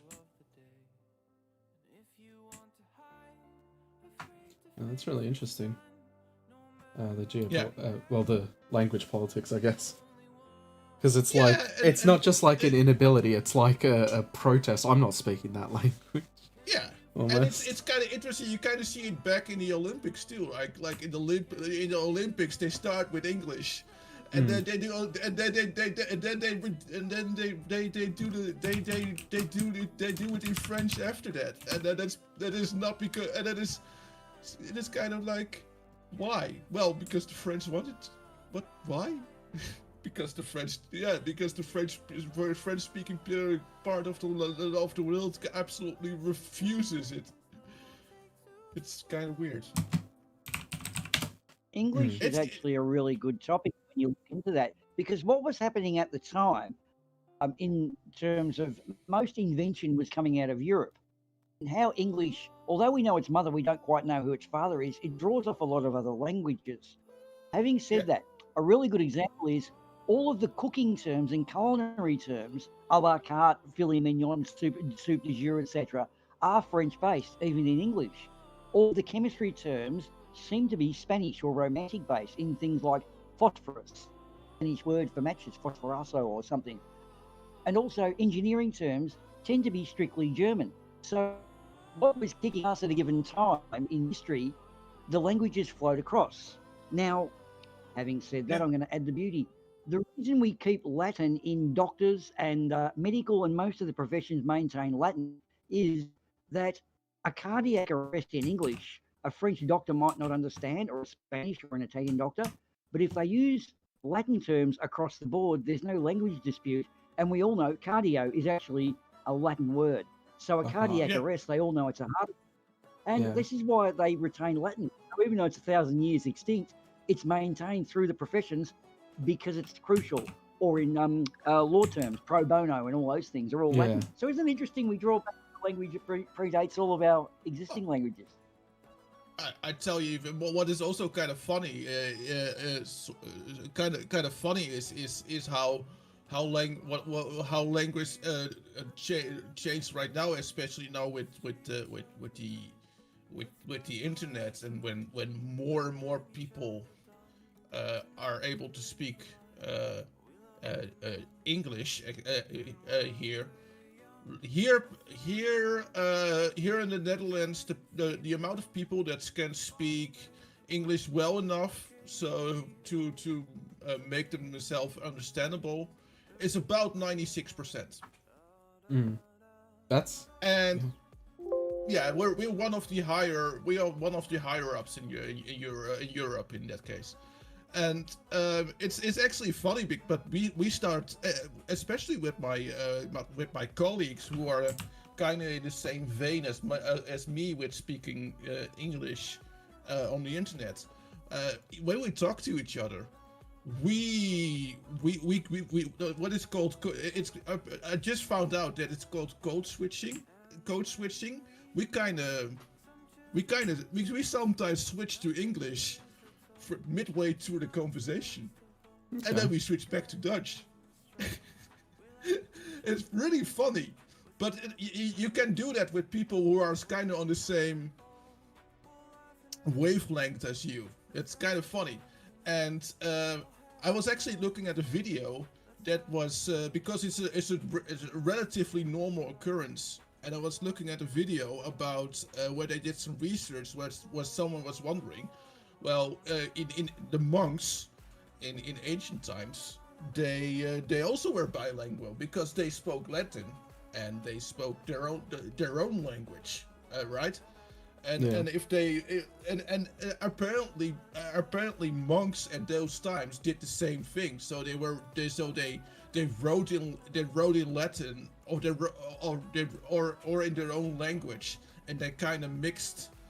They wrote in their own language, and then to sort of show that they're part of the club, they also wrote some Latin in text that they were writing in their own language. There is a bit of a school of thought that William Shakespeare couldn't have actually written everything that he supposedly wrote and taken the shows on the road across his lifetime. They feel that the monks who were sworn to secrecy at the time, and therefore you couldn't be, or what is it, the vow of silence, you couldn't be writing things to go out other than with write something that was catchy, and they would brand it William Shakespeare, because then it would get some traction. So it's a little bit of a deceptive trick. But you've heard that too, have you, Nath, about it's impossible for Shakespeare to have done it all? Not just that. I've heard that like a lot of plays and stuff were just like straight up plagiarized. Yeah. So a bit more than just like ghostwriters almost.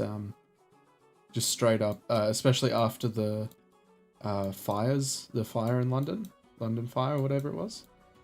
It's like really hard to tell who wrote what around that time. So. Okay. Because apparently some of the things he wrote, well, basically poets were the papers at the time. Bards would go from town to town.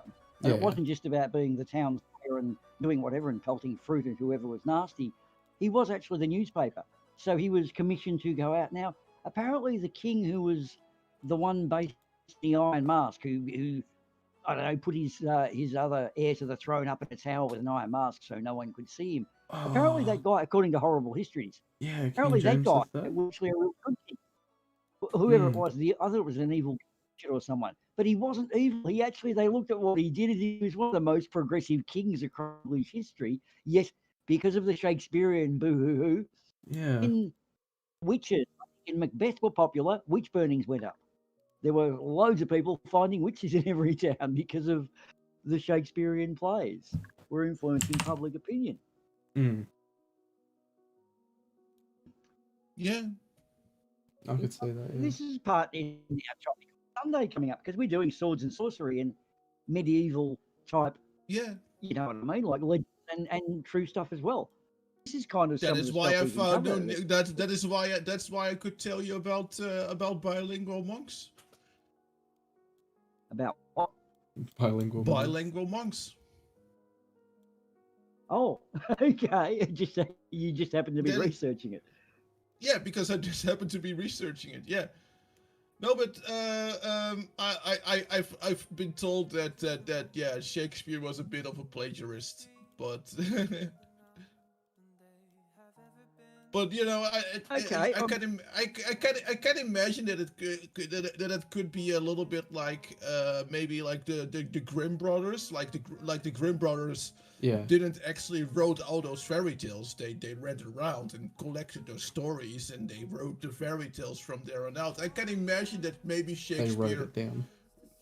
was something in the same vein. Like he didn't actually come up with. He wrote the stories maybe, but he didn't actually come up with the stories like in the same vein as the Grimm brothers maybe. That sort of thing. I can imagine that it kind of went like that. Yeah, yeah. So they may not have been the ones who came up with the stories. They're the ones that wrote it down, Yeah. basically, kind of thing. Yeah. yeah. But the way of looking at it, Thomas Edison didn't really invent that much either. He happened to be the one who could finance the engineers to get their ideas off the drawing board and introduction. So he was an entrepreneur. He did. Sorry, I had a musk in my throat. You know, any of the writers back in those days were basically slaves to their patrons. Yeah. So if your patron is giving you money, that was your living. If he wanted that story to be whatever, and Kings would have done that, you're not going to get your gold pieces unless you write a good story for him. So that's probably why a lot of them flow. And, you know, it's like history's written by the winners, they say. Mm. Yeah.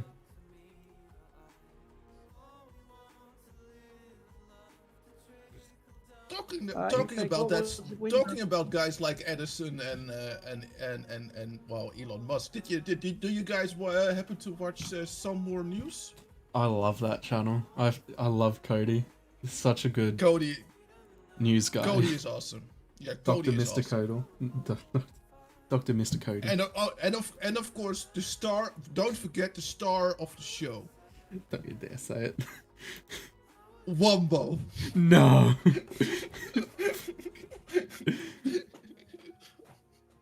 Everyone loves Wombo. No one loves Wombo. Because they have to. Because otherwise he'll stalk you. True, actually. Are you going to give me some background, or am I just going to sit here scratching my bum and say, I might go to another channel where I can understand? Go on, guys. No, What is I it really, some more news is a satirical news channel, but he's also it's satirical in the sense that it's news, but it's pretty lefty. It's pretty lefty, and his topics are serious. So last time he did an episode about Elon Musk, and he goes all the way into Elon Musk about his history and who Elon Musk is and what he actually does, and the implications. So to get an actual gauge on it, to get a gauge on it, would it be like McAuliffe, Ali Pickering, what they do? News based, like comedy written around real stories? Is it similar to that? A little bit. I'm not 100% familiar with that. But basically, there's this character in it. Its name's Wombo. It's a hand puppet, sock puppet. And it basically plays the character of like an American liberal type. Yeah. You know, like, centrist. Oh, don't say, no, not centrist, progressive, like Twitter blue check mark. I get the vibe, because it's like, don't say Trump's name, you know, Joe Biden's gonna make everything good again, back to the way it was before Trump, you know, it's like very much the sanitized view on the world, basically. Yeah, and the fact that it's a sock puppet saying that makes it extra. It makes it sort of poetic.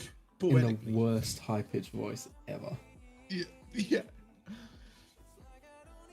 And he's the kind of like his counterpart that shows up sometimes, like, oh, you can't say that about Biden. Yeah. Biden is our savior.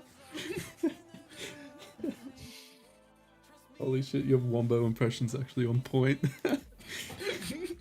Well, I'll tell you a little bit of a secret. Wombo's real voice is actually... No. No, Wombo's real. We summoned him by speaking his name too many times. Yeah. No, it's actually a really hardcore recommend. It's called Summer News. And there's a podcast, Even More News. Even More News, yeah. It's Summer News, and it's like he's sitting like in front of a fake news set, and he does wear like a jacket and a shirt and a tie, but his shirt is crumpled and his tie is crooked and He's so crooked, disheveled. and he's really disheveled, and it kind of fits his character. He plays a bit of a disheveled character, like everything is going to shit and we're all going to die. That's kind of sort of the character that he's sort of kind of trying to play. Like he has a scruffy beard a little bit, and his hair is messy, and in that sort of he's trying to play that sort of news anchor sort of, and then it's pretty left. It's pretty left. Oh, it's very, very left. Yeah. I like that. I like that sort of thing. I also love Fought Slime, by the way. But yeah. Have you ever seen right wing just trying to be funny?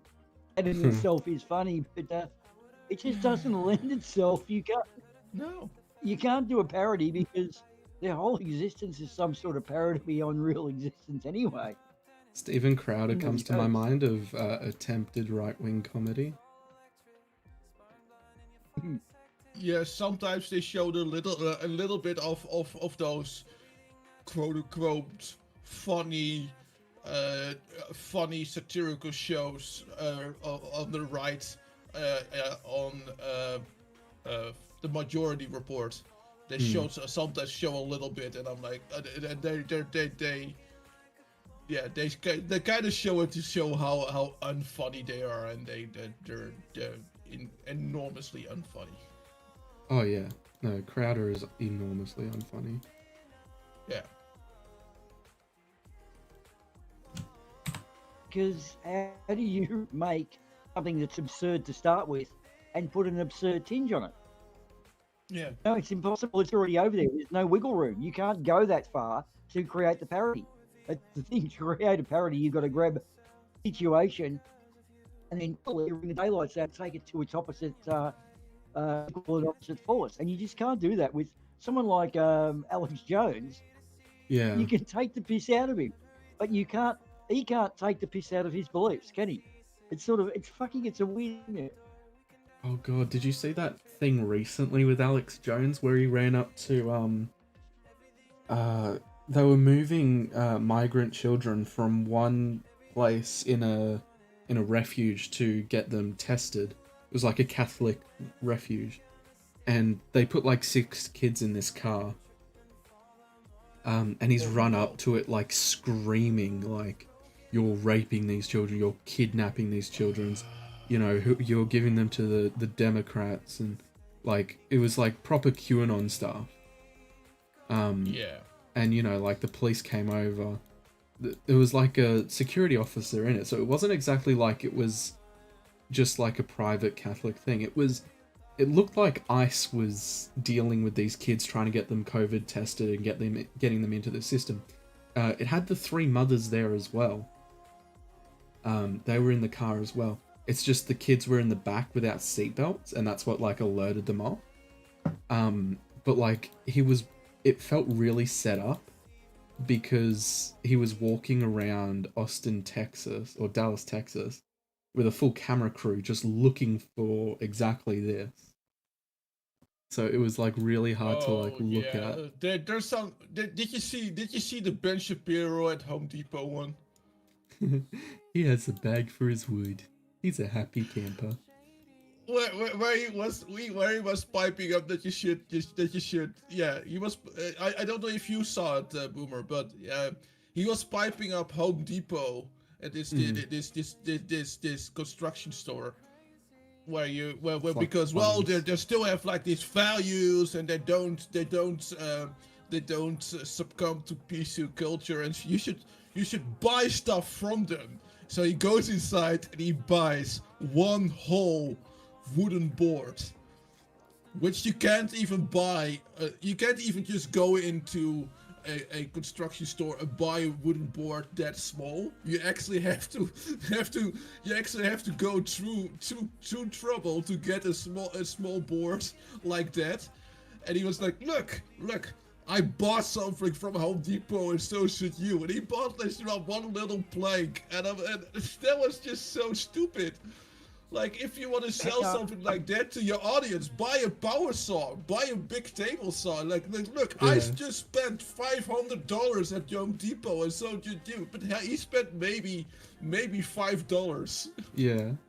What was I don't get why he was buying it though. Was he supporting them? Because Alexi Jones a contrarian. I don't grasp. Yeah, no. What did he do to get his? Because they don't succumb to PC culture. They still say Merry Christmas and etc. That sort of thing. It was like completely manufactured fake outrage, and like I didn't know that there was an outrage around Home Depot. There wasn't an outrage over Home Depot. People on the right were saying there's an outrage over Home Depot. Everyone's like, is there? The right's like, the left hates Home Depot. I'm like, do they? Like, I'm looking at it. No one's saying the things they're saying, and then they're just going out and buying stuff. It's like, why?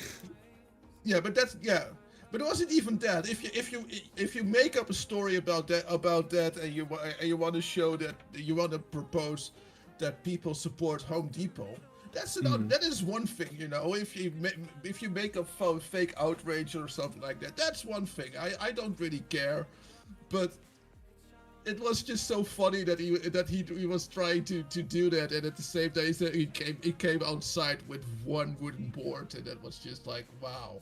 Wow, way to show your support, man. Way to show your support. Yeah. Back to it, Home Depot, started a meme, I guess, that said, you can't even say happy holiday, you've got to say happy holidays, not Merry Christmas. I've only ever heard Nazis. What was there, Home Depot, and then it got traction. Like, where's the beginning? I'm intrigued by this. There was no beginning. The beginning was... No, the beginning was the, right-wing demagogue saying the left hates Home Depot. That was the beginning of that situation. Yeah. And so who was that? Was that like Q, or where did that come from? I'm guessing it was a meme. This is my theory. I think it was like, like the Ben Shapiro types, the Steven Crowder types, the Jordan Peterson type. Like, I think it was... those plus like Dave Rubin. I think it was those people on Twitter that started it. It's always a bit hard to gauge, because like the same, it's like they always find fake outrage. The same thing with the whole Dr. Seuss thing, where they say that Dr. Seuss is now banned. Well, the people that are the ones that still own the copyright of Dr. Seuss just decided to stop printing like 3 books of Dr. Seuss, and as a result, Tucker Carlson was reading The Cat in the Hat on live on air, while The Cat on the Hat is one of the books that isn't banned. Yeah.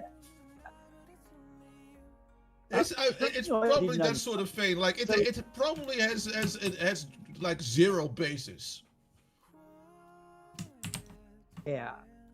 What I'm trying to figure though is, like you start something that's stupid. Like, I wonder how often a couple of people have just started a thing like, I don't know, some woman lying about a pregnancy that started a whole religion called Christianity, just covering up an affair, like, I'm pregnant, it was God that shagged me. Hey, that sounds good, let's go with that.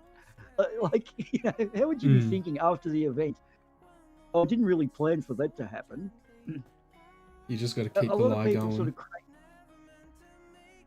well, I'm intrigued in looking at the Q. Okay, is Q still around, or was he part of Trump's administration, or This whole thing of Q, he was Well, great. the only He thing had- that I he can had- find is that that in 2019 they pledged allegiance to Trump.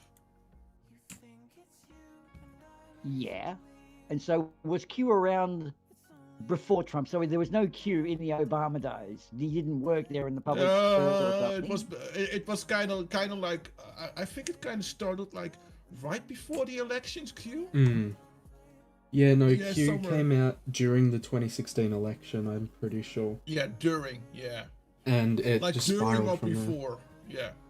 Something like that. Last I heard, the last update, they're still claiming that Trump's in charge, and not that he's in charge, that he's looking at ways of overturning the election. Yeah. So the latest thing, that Trump himself has been talking about, because he's at Mar-a-Lago. They host events there. He goes and speaks at weddings and stuff, and he talks about how they're using 5K cameras, to look for, specifically bamboo fibers on the ballot papers, because apparently the bamboo fibers on the ballot papers means it came from South Asia. And they're the Which illegitimate means- votes. Right. Yeah. It was Okay.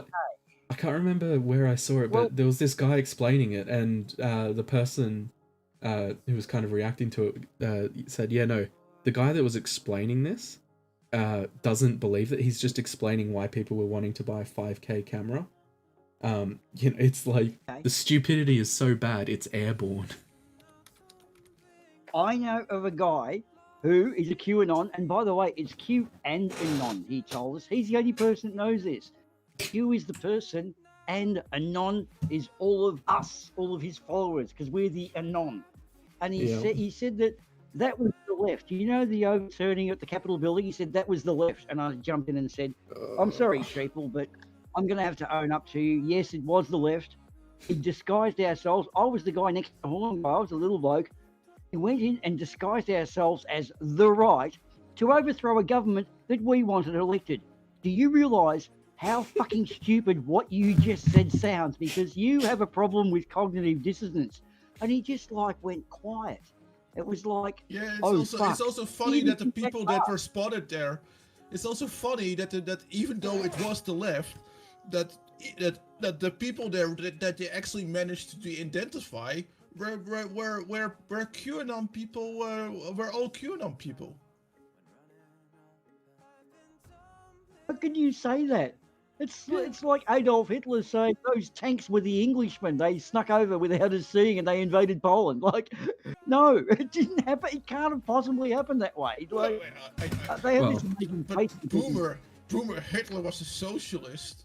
Well, actually, it's really Love funny that. because the Nazis, before they came to power, faked attacks on themselves to get sympathy and stuff like that. So, yeah, I wonder why the American right would give the idea of people attacking themselves for political power. Well, I heard an interesting one about how the US pretty much both wars into place because they sell arms. Now, there's actually evidence to suggest during Iran, Iraq, that it was here, have all of our second-hand hardware and send back barrels of oil. As long as they kept Iran and Iraq at each other's throats, they got cheap oil. Good thought, and that probably has some traction. But here's the one about America starting both world wars. The US actually brought in legislation in 1919 to not, it's illegal to trade with any countries at war in order to stop that. Yet not one of these Americans knows about that law that was brought in 1919. And it was there. And for them to actually legislate it back then, it means it was a very real threat that you would easily start supplying arms to both countries and promote wars. And they were very isolationist, so they went the other way. Yet the conspirators love to throw this up. Oh, it's about money. No, you couldn't make money doing that back then. It was impossible. But Henry Ford made Panzer tanks. No, he didn't. There were Ford factories in Germany, but they didn't make tanks. They love to cling to these little bullshit things it's made up. They made cars for the Nazis. They didn't exactly make tanks. They made cars. Lots and lots of cars. Right, and engines for Yeah. aircraft, I believe. But- Yeah. Yeah. Well, But right, at the time, America well, no, kind of yeah. changed their tune on that though, because now they're supporting Israel. countries like Saudi Arabia and other countries that I won't mention.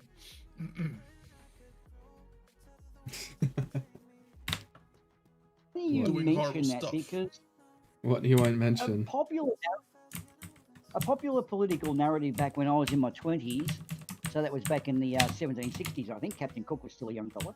No, back when I was in the 80s, the general political narrative was if the Middle East all unite, they will be a superpower.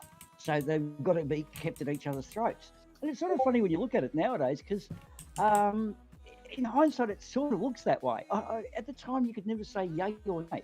It looked like they get in and create trouble locally to keep people at each other's throats. And when suddenly a big power goes in, like Afghanistan, they'll unite against the big power until it leaves. Mm. Afghanistan's where empires die, strangely enough. It's sort of funny those. But look, back to the Q thing. What is the hindsight of Q? That's a person in the government that knows everything, but he's leaking it out and no one can find him. They don't have the right techniques to give him misinformation to catch him out. Like, doesn't that ring a warning bell in itself? Yeah, no, like he's supposedly leaking this info. It's all super sensitive. It's like, well, you know how like easy it is to track who accesses certain documents on servers? Like, you just look at who had it open last. Like, Yeah. I still like I can. I still like the theory that, oh yes, because it started well before the 2016 election, because the theory was that JFK was going to come back and be Trump's VP pick. You know, the JFK that was shot in the head. Time travel or DNA cloning? Which way did we get him back? I'm intrigued. No. The original thing was that he never died. But then Pence was the thing, and it was like the first big major failed prediction, and I don't know how it survived after that. I don't know how it survived up to that, saying that kind of shit either. Yeah. You say that now. But when a big motorcyclist turns up at Jeff Tracy's house in a couple of years' time and kills him, saying, "I'm from the future," and disappears, then you'll all be laughing about my Thunderbirds theory, won't you? So if you throw enough bullshit at them, someone's going to be right. It's also JFK coming back. He was born in 1917. Yeah, he would have been, what, 99 years old? Yeah. Like it's the same thing as people as you know that shirt, if Elvis was alive, he would be dead right now by now. It's the same thing with JFK. Like if he wasn't killed, if that was a hoax, then he would be dead right now. Yeah. Probably. Or he would be at least very, very old. It's the world is a shit. Would Nixon have got into power, and would Nixon have then been Watergated? He probably wouldn't have. These time travel paradoxes, they're a bit tricky, aren't they? There you go. In fact, one thing they did do was give grassy knolls a bad name, because I've never seen or heard of a grassy knoll anywhere in Dallas, Texas. Sure, they exist. So do grassy knolls choose what name that? Have they changed their name? It's a knoll. Anyone know? Apart from a Shannon knoll. That's the only time I've heard of a knoll since the grassy knoll in Dallas, and that was terrible. Shannon knoll was probably the worst of the knolls, in fact. One was responsible for a presidential assassination. The other one was responsible for Shannon Knoll songs. sorry, Arda, you don't know who I'm talking about. He won Australian Idol, and he's just a, oh my god, a boy manufactured boy band type. There's a which Shannon Knoll song do I like? Hang on. There's a single Shannon Knoll song I like. So, cancel me now. Be careful. You've entered a very tricky path right now. You're walking a minefield. Like Get every time I scammers out. listen to this song, I go, "How's this Shannon Knoll?" Song. I'm more of Russell a, I'm more Crowe of a, I'm more music. of a Shannon Q fan and then a Shannon Knoll fan. What the fuck's a Shannon Q? Oh, she's an atheist YouTuber. Yes, she's an atheist YouTuber. Hey, right. All right. And what was that link that was just thrown up? Is that the more news? Oh, some more news. Right. Okay. Now I get you. Okay. The song is called Drive by Shannon Knoll. Yeah. It's been like 8 years since I've heard it, and the only reason why I liked it was because it was in a Hot Wheels game for the PS2. So, I think. But yeah. The Hot Wheels game. With little Matchbox cars with a plastic track. Is that what you mean? Yeah. Or am No, I there was showing my truth? couple of video games released. One of them was World Race, where it was like a racing game, and it had like a killer soundtrack to it. Yeah, and Shannon Knoll's Drive was on there. Fair enough. Now I get you. You chuck it. It has not aged well. I'm listening to other music. Oh, what did you do that for? Oh, now I'm going to have to listen to it. Oh, or do I risk it the next time we speak? Hey, did you hear that Shannon Knoll song? Yeah, I found it outstandingly interesting. Suddenly think of nondescript words that are non-committal. Oh, no, not Shannon Knoll. You're familiar with Will Anderson, aren't you? Ooh, All of his material was based on Will Anderson, comic. Stand-up comedy. He used to do the Glass House. Was on around Doug Anthony All Stars, the comedy festival. I don't know. Very good. Oh, okay. Wow. Now I do feel my age. Okay. Well, Will Anderson used to do most material based on bagging the shit out of Shannon Knoll. He was his straight man. He actually met him at a gig once. And yeah, awkward when someone, you bag it all the time. He actually took a light heart to it because it gave him PR that he otherwise wouldn't have got.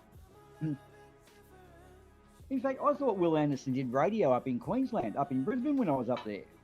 He might was have. a Triple M announcer. I don't listen to the radio. What, even back in the 2000s? Back when I was between 3 and 10 years old.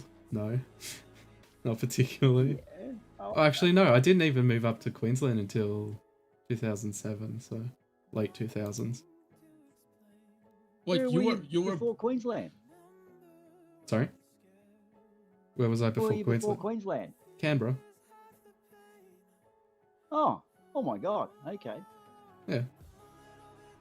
Wait, you were knew around in 2007? Yeah. Believe it or not, I was 10 years old. Wow. I know, I'm a youngin'. Right.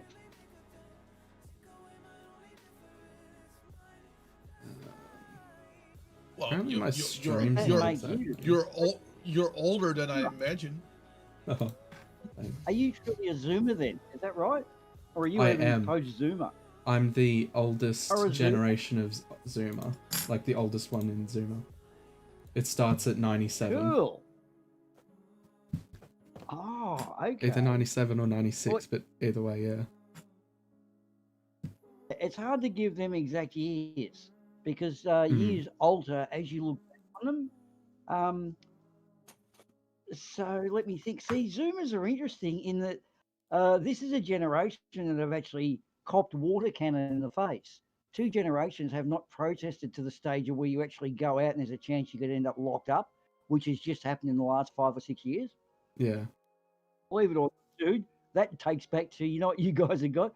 baby boomers did the same. We actually went out and protested against Thatcher and Joe Bielka and got thrown into jails. So 2 generations don't know what it's like to cop a pressing water cannon in the face. Lots of nasty things. Cops become true fascists. Yeah. They get scared when you get violent. It's kind of I- funny when the masses rise up. I wonder why. The only people getting a water cannon in the face right now here are the COVIDiots. And it gives me really mixed feelings because on one hand I'm like, oh, I'm not really a fan of cops. On the other hand, I'm like, eat water cannon, you fucking bastard. Well, shit, my cousin's dating a cop. Like, ugh, it's cringe. Ugh. No, that's Makes not it- fair. it makes it- He's not a bad guy. He's a pretty A decent cap, though. guy. Eh, I've never been one to say ACAB. I've always been to saying the institution's bad. Yeah, I tend to agree more with that sort of thing than. Hmm. But like, I think even then- that's so. even then, Australian- Sorta, Sorry. I think that's sort of the underlining message behind ACAB. Hmm. Australian cops are very different to American cops. Yeah, Dutch cops as well. Yeah, Yeah, absolutely. I don't think there's many people quite like American cops out there. They're a whole other field of. Well, you know, if you hot look kettle at of fish. if you look at traffic stops alone, the Mm. way American cops approach a car when they stop the car for whatever reason, and the way a European or Australian cops approach a car for whatever reason, the whole body language, etc., is already like vastly different. Yeah. Yeah. It's interesting to point it out because the US protocols seem to be based on there's a good chance the person's got a gun in the car. Yeah. And that in itself has got to be holy shit. But you know what it's like when you talk about to a pro-gun yank, they'll say to you, how can you sleep at night not having a gun? And the answer is, I sleep at night knowing everybody else doesn't have one. And their thinking is the opposite. I sleep at night because I've got a gun. Either way, it's Well, yeah. actually the same net result. The big winners Well, being the yeah, gun manufacturers. and there is from the American point of view, there is actually some truth to that. There are plenty of lefty Americans who say like, I'm not a big fan of a gun, but I have a gun of guns, but I have a gun because of where I live. Hmm. Another thing as well, like being pro-gun, like I don't know when this shift happened. Being left is not anti-gun. Like No. Karl Marx, big dong of the left, wrote that like under no circumstances should the working class be disarmed. And Yeah. like every time you look into you look back at the Australian gun buyback program and stuff, yes, that was kind of like something necessary that took a lot of irresponsible guns, like not irresponsible guns, but it kind of allowed us to structure our gun laws better. That was our liberals that did that. That was our right-wing party that did that. In the US, Trump passed much more like gun regulations, gun laws and stuff than Obama did. Really? Go on. Can you sort of give us some nuts and bolts on that? Yeah, so like the bump stock stuff and a lot of stuff to deal with like AR-15s and stuff, like and ammo capacity, like a lot of that stuff actually managed to pass through the Senate and stuff. And it's not effective gun control, the stuff he was doing, because like the stats are always like only ever a handful of people are actually dying to like AR-15s, but it's like the most demonized gun, when like handguns are so much more responsible for death. Yeah. Well, what you see a lot of lefties be more about in America be more about when it comes to gun laws is more regulation. So they're not trying to ban guns. They're trying to say like, what you can still do in a lot of states in America is go to a gun show and just buy a gun and no one will check anything. So they're closing that loophole. Actually, Biden is working on legislation to close that loophole. Yeah, because the loophole is another thing is secondhand, the secondhand thing. Secondhand, yeah. No, the loophole at the moment is if you're going to a gun show to sell, and if you're selling guns, guns can't be the primary thing you sell. So if your main thing you're selling is like hats, you're trying to sell a lot of hats. You just also happen to sell guns. You don't have to do background checks. They're like closing that loophole. Yeah. And what is another loophole, which I also hope you close, is that if I have a gun, if I buy a gun and I want to get rid of that gun, I can just sell you my gun, and because I'm an individual and not a company, I don't have to do any background checks, and I can just sign over my gun to you. And I hope that they're kind of closing that loophole as well. And sort of quite frankly, add specific regulations to some psychological problems. Like, hey, if you not just psychological problem, but also, hey, if you have a restraining order on if your ex has a restraining order on you because you're a little bit have been a little bit violent against your ex. Maybe you shouldn't be able to buy a gun as well. That's someone in that position going to take that up. Can I just backpedal you a bit there on the Liberal government bringing it in, Nathan? Is the thing is, when John Howard brought that in, he was perfectly armed because we had the Queen Street massacre, Hoddle Street here, and Queen Street in Victoria, where there was in the teens. I think there was 32 in Hoddle Street, 12 in Queen Street. Then Martin Brown was still in Tasmania. Howard was uniquely armed. Now, I actually think a Liberal government, would get the legislation through easier than a Labor government would because of the press at the time. Now, here's the thing. All Conservative get majority of their votes from the Country Party factor, which is rural areas. And we all looked at the gun legislation, and from a city point of view, when I was living in the city, it looked good on paper. Yeah, I can tell you straight out, you can still get a gun. You just don't have to prove you're a flog. Where my brother is, I don't have a gun license anymore, but where my brother is, his gun locker, the cop comes and has a look. He knows there's not a nutcase and it's okay. There's a gun locker, it's there.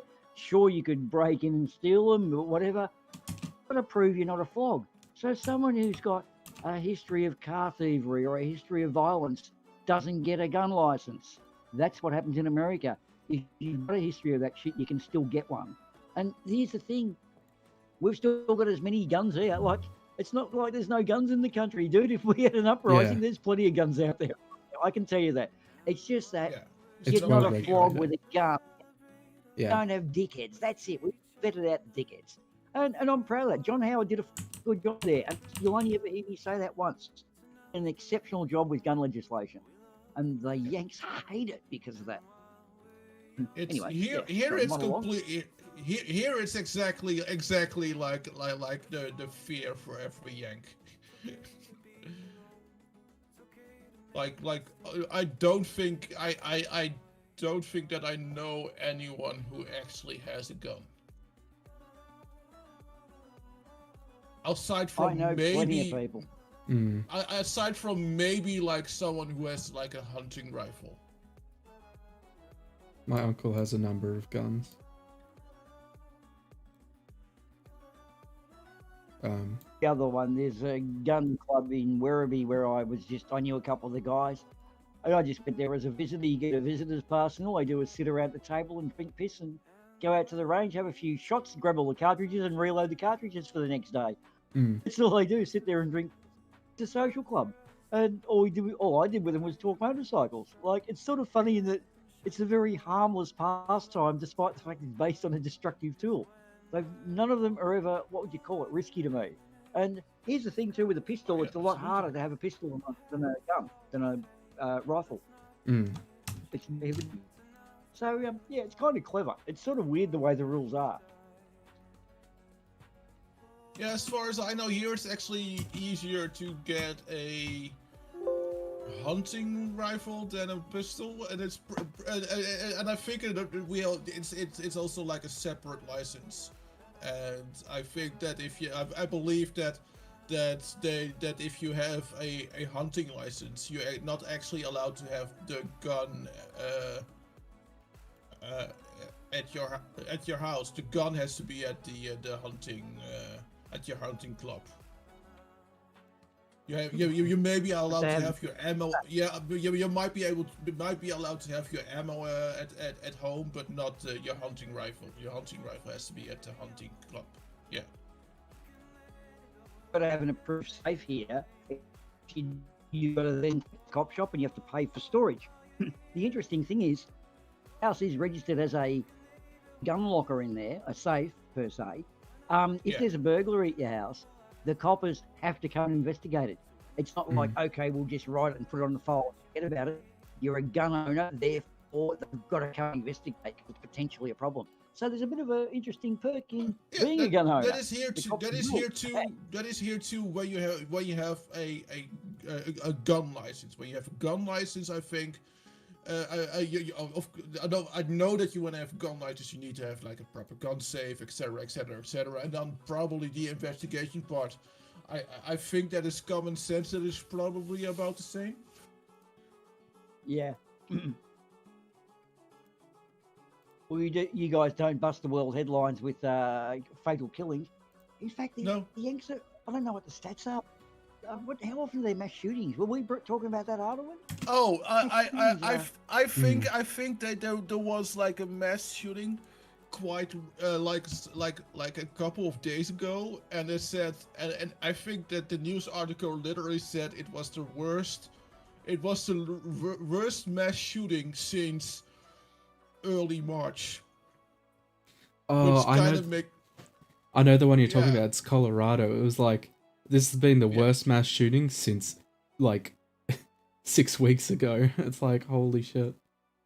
Yeah, and aside from shootings by criminals, we don't really have shootings here.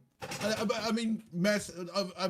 I mean by organized crime. Sorry, I should have differentiated by organized crime. So the big assassins driving by with an Uzi and trying to kill some kind of other big criminal. That's about the only thing that sort of really happens in like in Amsterdam and stuff like that, and other bigger, more notorious cities that we have here. But actually, like a shooting by a random guy that picks up a gun and starts randomly shooting around. I think that the last time that happened must have been like a year or 15 ago. I don't know. Oh no! Actually, no, I'm lying. The last one was a couple of years ago in Utrecht because it was like a terrorist attack by some guy with a handgun. Yeah. Damn. Pretty. In Netherlands, I had that sort of newspaper. The guy did something that didn't do Islam too many favors, and some dude came in and shot a few people up. Was that in Netherlands?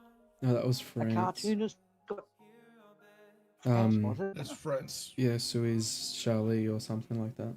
Yeah. Yeah, that is. I think the newspaper is called Charlie. Yeah. And it's like We Are Charlie.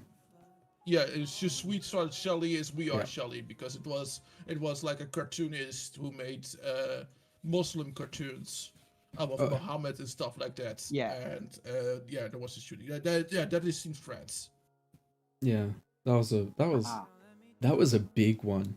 I remember that being one of the kind of first big terror attacks that I kind of was paying attention to. Because when was that? Yeah. But yeah, Oh, I don't know. Charlie Hebdo. Charlie I don't Hebdo. know. Yeah, Hebdo.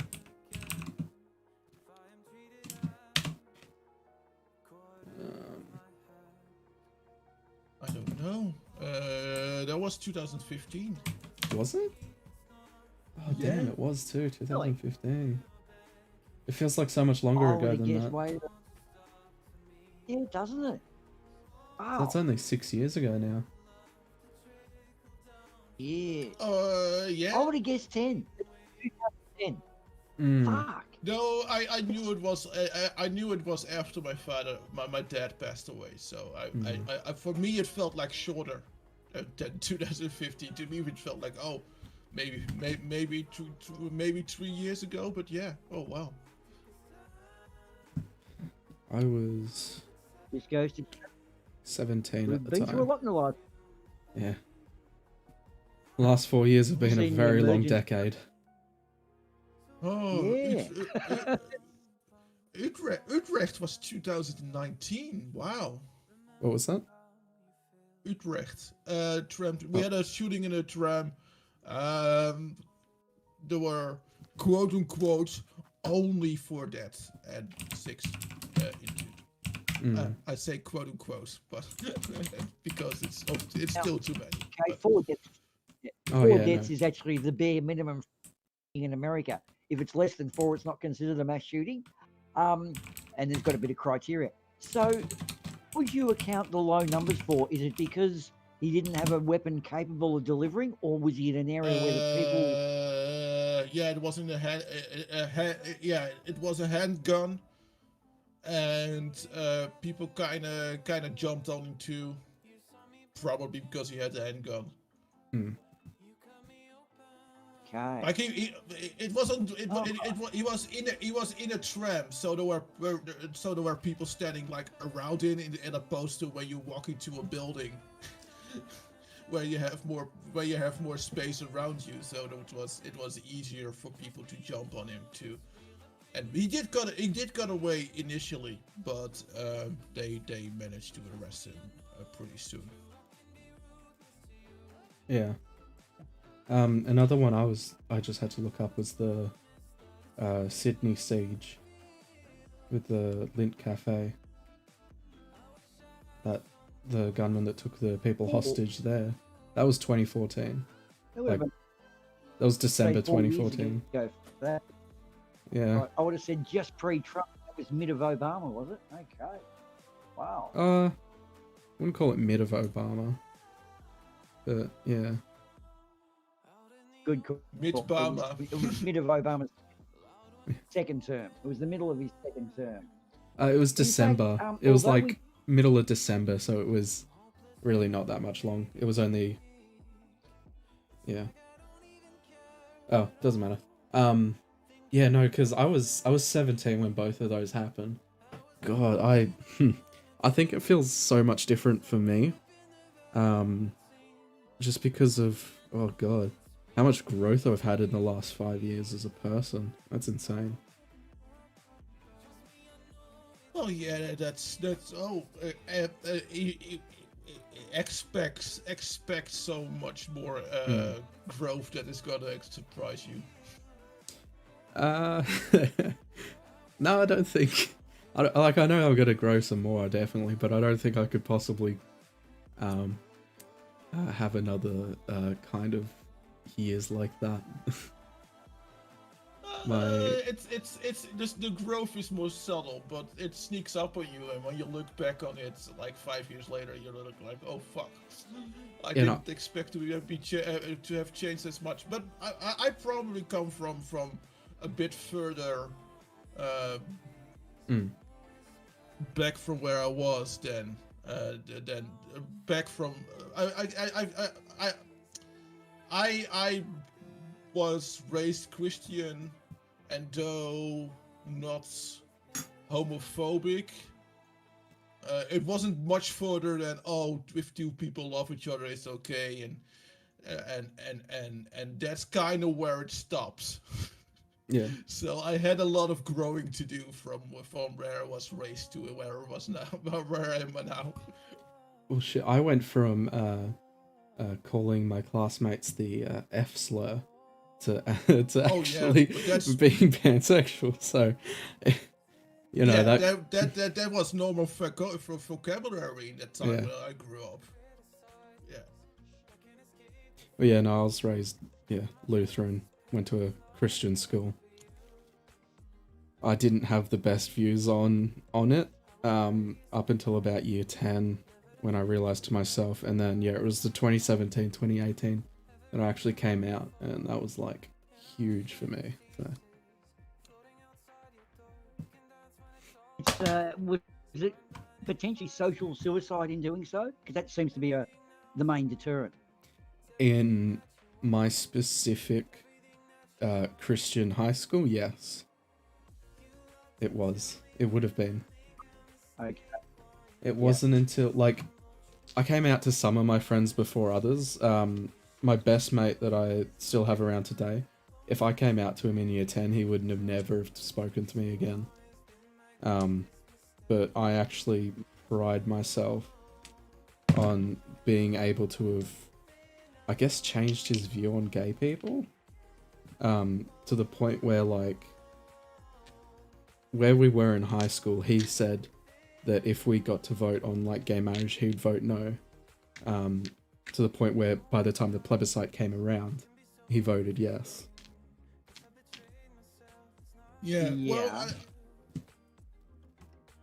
And I it's just kind of funny because to me the growth went different because I lived in a country where it was we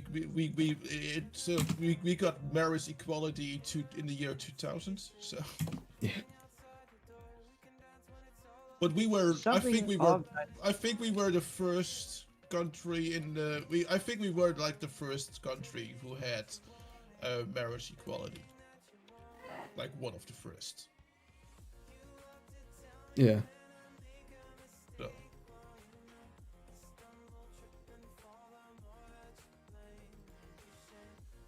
Go ahead, sorry. I know. Looking at this.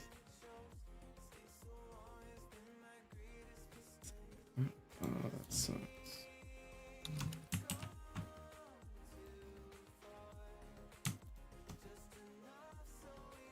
There's something I had to go through just recently, or not recently, in the last 5 years, is that whole transitional phase, in transgender sort of stuff. And what's been really tricky for me is that throughout my years of being around, no grounding and no pre-thought. Like when it's about healthcare or trade unions or something, you've already got a preset set of beliefs that you thought about when you brought them up in health or whatever. You tend to have a reasonably settled view on things. Gone through the particular journey, I would say, with my offspring, it's really tricky because you must respect the choices made, but you're not given any direction on what's right or wrong. It's correct with Lee. I don't know until I fuck up. Do you know what I mean? Like, you don't get given these are the rules, whatever. Like, to me, it's only a fucking pronoun. Like, it is not something worth being pissed off. Life's too short to be pissed off about everything. In that, it's a really tricky learning curve because it's more like it's seized on for you to be wrong. You're wrong, blah, blah, blah. And that makes it tricky for me being the recipient of this. You know what I mean? Like, I don't have any training in how to deal with it. And it's actually, well, it's eye-opening. You know what I mean? Like, I can't give it a positive or a negative connotation on it because you need to know what the rules are. Sorry, I just got to do my coffee. And you're not in a rule book. It's a real tricky fucking, it's a tightrope you're walking all the time. You don't want to go too far, but you got to think of everything you're going to say before you say it. And that's tricky because I'm an off-the-cuff, speak my mind person. And yeah, it's sort of weird. Yeah. It's very different for me as well because I completely understand where you're coming from about the whole Yeah. pronoun thing, because people, use he, him pronouns for me and stuff like that. That's not something I identify with. So it's never a big deal to me, but I know it is a big deal to some other people. And I know that there are people out there that purposefully go out of their way to misgender. So, like, if we circle back to people like Ben Shapiro, he was talking about a transgender woman, and he said she, and then he miscorrected himself, and said he. Like, he's like, oh no, wait, she isn't what I would call woman. It's very scumbaggery of them. It's that, and like, it's such a difference between people who just don't know and people who are maliciously doing it. And it's really hard to, like, balance between that. Like, trying to discern who's doing it what way. If that makes sense. Yeah. Yeah. It does make sense. Yes, I'm going through that. Of course, the old adage, though, learn from your children too. Yeah. Stands very strong in this, because it's taking me through. When I was back in my teens and sort of early 20s, you tended to accept casual racism because the generations above us had gone through wars and they were conditioned through that, the bloody Japs, etc. You know what I mean? Yeah. The sort of racism was tolerated until they died out. I mean, it's like, don't worry about Uncle Ted, he's just like that because he was in the war, that sort of thing. And now you enter this newer phase where, okay, it's not acceptable anymore. And I got to say, dude, some of the jokes, I've sort of remembered some of the old jokes from years gone by, and God, they were tasteless. It was almost underhanded terrorism, you know what I mean? Yeah, it's like I wasn't sometimes you mean. just look back and it's just, like, not even funny. It's like, why in the first place? Yeah. Because Like, they have the N word, yeah, and whereas we have A word, and some of those jokes for our first Aussies, oh fuck, you know what I mean? Like, I didn't laugh at them, but I didn't really belittle them either. It was terrible, and the same thing comes up now. Yeah, no, so many of them are just not even jokes. And it's just like, why did they even get told? And I remember them getting laughs, and it's just like, why did I join in the laughing? Yeah. And I have to say, the internet helped me a lot, because I don't think I would have been as where I am right now without the internet. I mean, yeah, where I am right now in a voice call with people across the world, yeah, it's I wouldn't be here without it either. No, but I understand. I mean, in learning about transgenderism and non-binary, I had a lot of trouble with getting that, understanding that, right? That didn't click. It took a while before that clicked with me. Yeah, no, I get that. Because I was really stuck in that really binary thing. Like, okay, I can get that. I understood. I accepted pretty early, because we had a pretty. I remember that there was a pretty good TV program where they interviewed people who are trans. I could kind of click with that. Okay, there are people who are born as a man, but they're actually a woman, and I could kind of understand that. But yeah, non-binary was something that took me a while. It was good. I was so stuck in the binary thing. It's kind of funny. Yeah, well, something because I've done a lot of research on it. Yeah, actually, I found that there was like third genders going back, like more than two genders going back. Way back to like ancient Mesopotamia, and it's like, holy shit, this is like 5,000 years ago. This is like the dawn of, civilization, like society as we know it, and they've been like this. It's only ever been the last couple of 100 years, and you look at what's been forcing this gender binary, and it's like always been kind of religion and stuff like that. Well, there's an interesting thing I've noticed with dog whistling, although I did notice someone, might know, mention a particular, oh, what is it? It's a TV series on the ABC about some dogs. And now a person who was a journalist at the ABC of Asian descent, I'll add here, but Australian born, and if you listen to her, she sounds like a dead set Aussie, Bogan. She mentioned that it's a shame they haven't really covered all the cultures there a little bit, insofar as there's not, it's all an Australian neighbour and an Australian neighbour next door. It's that sort of traditional old view. Yeah. The funny thing I noticed was someone brought this up in a conversation to another person and said, hey, how's this? That bloody showed you watch that? Yeah, my grandkids like it. Well, apparently it's all going to be taken off because of it's not covering all the issues of society. Now, I then went and checked the story out. It was the Daily Mail, and the girl was actually writing an interview where she said she grew up with it, and that was not the narrative of all. But the Daily Mail narrative made it look like the Dr. Seuss thing. Yeah. It's being removed because it doesn't fit. See, that was a load of bullshit. This person, Davros, got someone else into bringing it up and then commenting on it, and it was a racist remark. One of the guys in the chat, who sounds very Australian, is from Sri Lanka. He made a comment to say, how old are you? Why do you think like that? Like, he actually said, what year are you? And, oh, that's why you think like that. I noticed the method of dog whistling, and I thought, that guy, you prick, you knew exactly what you were doing there. Like, it wasn't an actual dog whistle. He purposely drew up that action in front of the other person. And I thought, that's really low shit to do that. You know what I mean? It's kind of like, you know, old person to act in a racist. And that happens to across transgender.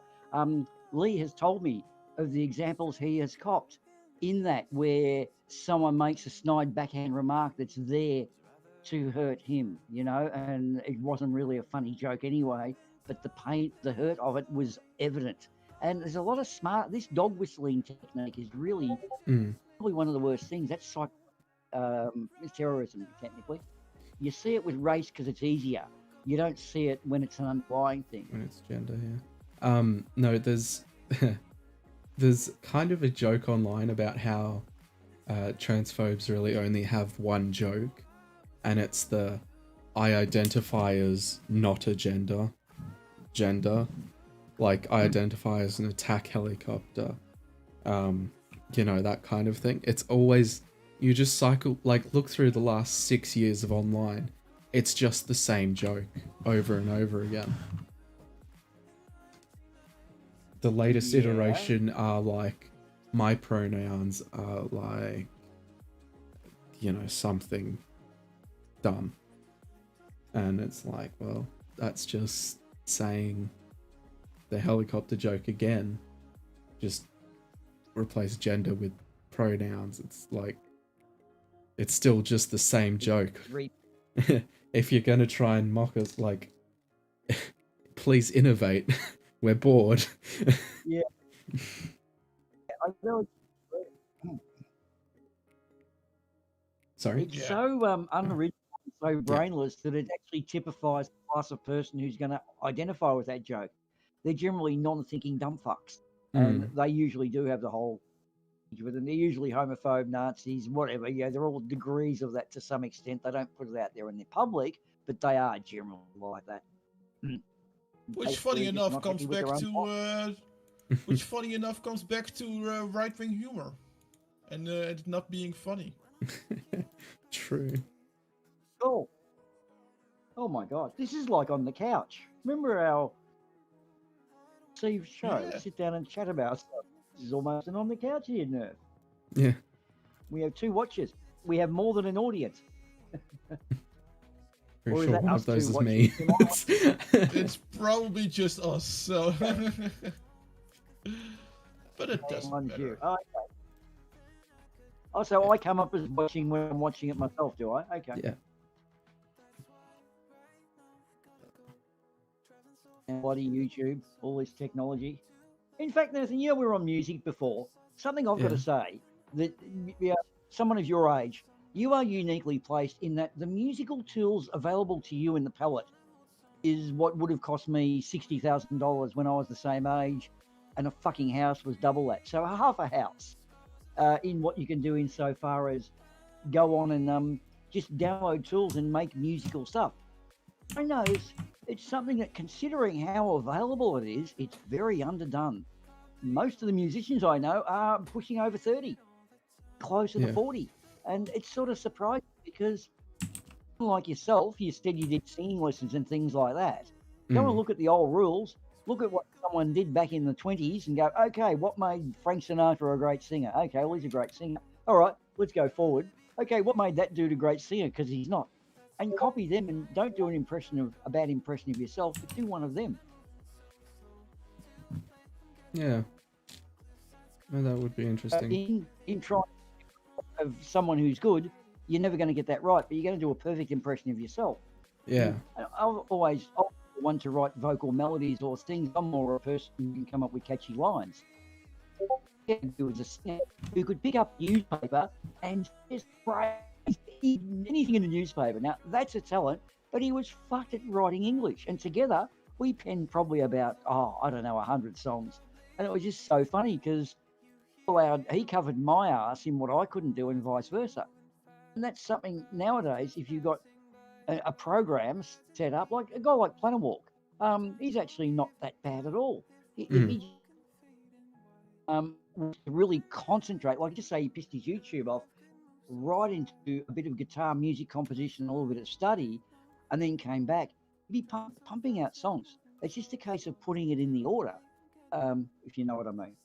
But for anyone, I highly recommend having a go at music, because the goal is not to be a rock star and be a fucking Rihanna or someone like that. It is a fun mountain to climb. You learn new shit every day. Nothing is logical. Everything that's illogical seems to work, or maybe it doesn't. But it's just a wonderful journey to start. When I first kicked off, I had a shit ear for music. I actually did mathematically. I did music mathematically. You know, the pentatonic scale, the 5 steps. I didn't know that was the way notes resound against each other. They just kind of sounded okay, you know, and you accentuate that. And when you look back to what you begun, and then years down the track, you look back, fuck, that was actually not a bad idea back there. Yeah, it's a constant rediscovery. It's also a great escape. Nippet's put up something. What did she put in the chat? Are you awake again? But come and say hello, or are you just sitting there? He's stalking us. Fuck it all. Yeah. Fuck it all. Yep.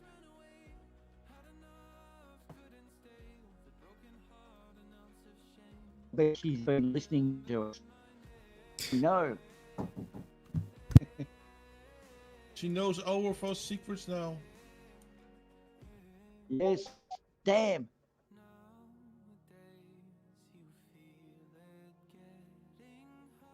I think she heard the bit about our planning, insuring her for a significant amount of money, and then arranging an assassin, which would be paid for by the insurance money, might I add. With good accounting and very good scheming, I thought. She didn't hear that one, because now she would be on the defense. She can't be listening because there's only 2 listeners. Well, but YouTube isn't always accurate in that sort of thing. Load sometimes you find there's more watching. Yeah.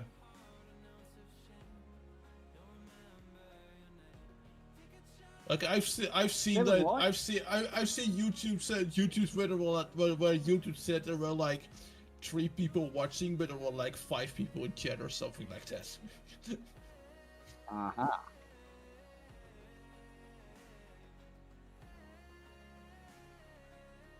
YouTube's a computer.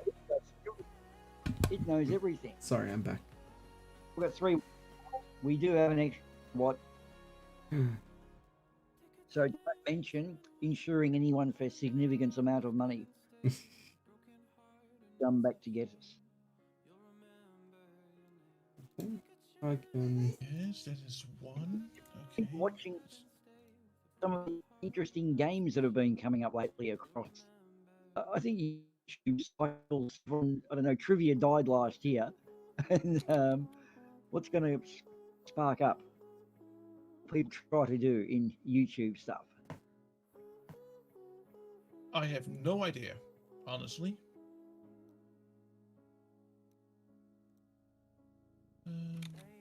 Well, the advent of Google shows. What you do is hold it up to Siri when the question's asked, and Siri answers it in 2 seconds. So that's kind of dead, isn't it? Here's where you ask the questions. What would the Japanese do? Because they've got some of the best ideas for game shows ever.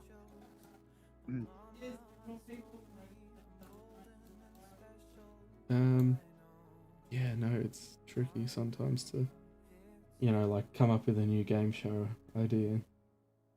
I don't know if you guys have seen that, what's it called? It's on Netflix, it's on True TV, it's, oh god, it's the 4 friends that prank each other. Let me just bring it up.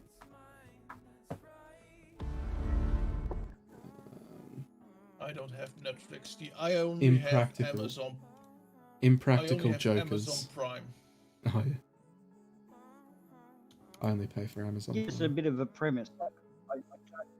Is this Look. like where they cut each other's skin in half, or fill their bed up with chili sauce, or really evil things? So a lot of the time it's like in public stuff. One of the things was they had like sunglasses that you could not see out of. And so they had one of the guys put it on, and the other 3 would be like telling them to do stuff. And you know, what was it? One of the guys had to like air hump, you know, just like hump the air. And they told him, oh yeah, keep doing that, and like, just keep walking forward. You know, just keep walking forward while humping the air. And they're like, take off the glasses, and he's in front of some people. It's like, rude like that. And you know, if you do what they say, you win. If you don't do what they say, you lose. And so one of the guys had the glasses on. They told him to walk up, you know, like walk forward. There was a guy and his dog sitting on the bench, and they told him to say, "Hey dude, nice bitch," and he didn't. He just like could not deal with it, and he took off the glasses, and it was a dog, and he's like, "Oh shit, I should have said it." It was you know, would have been funny, but. Okay. If you lose, like, there's a handful of these challenges. If you lose, you get a punishment where it's like so much worse than these challenges, because they're like designed to just humiliate you or like torture you. So one of them is like deadly scared of spiders, and they chained him to a board on the ground and had tarantulas crawl all over him. Fuck. Yeah. Another one of the guys is like deathly afraid of cats. And so later, like a season or 2 later, he got chained to the same board, and they released a bunch of cats around him. Is it weird that I find it almost insulting if that people are afraid of cats? Yeah, I know. When he said he's like terrified of cats, I'm like, what the fuck? Like, I don't like you anymore. I'm the same with spiders. But I'm the same with spiders. I actually have no problem with spiders because they actually eat mosquitoes and all sorts of cool things. So knowing there's spiders but- around means you know there's mosquitoes and crap. They're a good thing. Yeah, but I can kind of understand the afraid of the being afraid of spiders, because spiders can be a bit weird. I don't like spiders on. because they can be big enough to eat birds and kill my cat, so I don't like those big ones. Which one's good cat? Hang on, I'm not with you there. Sorry? Which spiders kill cats? I've never heard of that. Orb weaving spiders will. Typically there's just like when like an orb weaving spider will, live in your plants and shit. If it has like a big, number of children, they can kill a cat. With their venom or what? Yeah, What's how they do it? yeah, with the venom.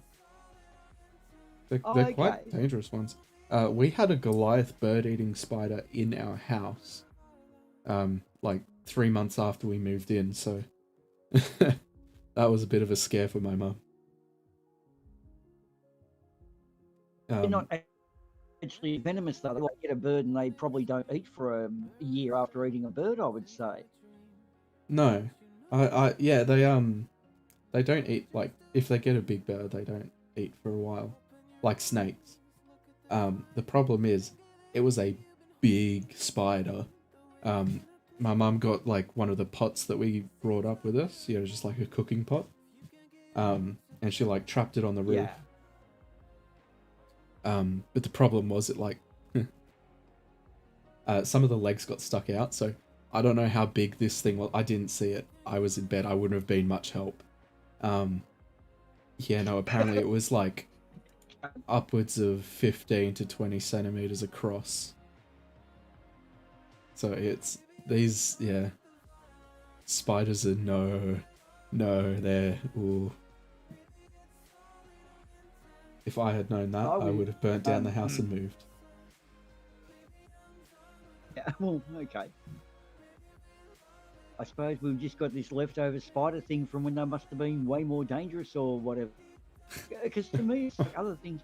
I was out stargazing the other night. As I've told you, I'm in zero light pollution here. Yeah. And one of the tricks I've found, if you have a flashlight with you and you go to read a book, because I've got like a star chart to look at, you put the flash on the star chart and your eyes have adjusted for about a minute and a half, 2 minutes before you can look up again. And what I've found now is I use a jar with a candle in it, and it's a red jar. And I put the top on with some holes to breathe. So the candle is very small flame, but it gives a red light out, which means that my eyes are really well and I can read off it. And the other night I was getting out ready to do a couple of shots into the the Great Emu because it was a clear night, crystal clear night on the equinox. And I've just heard this thump on the tree branch about 3 meters away from me. And I could just see in the light the reflection of these two eyes. And I thought, it looks like a possum. They're about probably 2.5 inches apart. Looks like a possum, but that's big. And how can both eyes be looking straight at me? I've realised it's an owl. Like, you know how they fly silently? I'd heard this. I've never known an owl to actually, I've never heard one fly because you don't see or hear them. Just landed there, looked at me, and I said, "Oh, hello, fellow. What are you doing?" And he sort of like looked around, checked it out, and then he spotted a couple of bugs. My red light was bringing bugs in. And then when he just flew off straight, he went past about a metre away and just like this silent flying owl. Like, I got a good view of him, and I felt so privileged to have had an owl encounter because you don't often get these things out in the scrub. I've seen kangaroos fighting, but this owl, God, they're a fucking amazing creature. Just, I had a moment. Where you have those wonderful little moments with an animal. Yeah. Yeah, no, we hear owls when they're like not hooting, but like we hear their calls in the evening. The species of owl we have around here are quite loud like that, but yeah, I like thinking back, I don't think I have ever heard one fly. Like I hear other birds fly. We have a palm tree out the front, so fruit bats like eating the seeds out of that when that is flowering. So we occasionally have a huge leathery sounding flap out our front door. Yeah. That bats are something else when you hear them flapping, I'll tell you that. I'm honest with them. I hate them, man, because I live down at Logan, and that's like there's a bat colony between Kingston and Springwood. It's one of those areas where the river's kind of a river plain. What is it? It's the Brisbane River, where it flows into the main one. Yeah. And just it can never be on.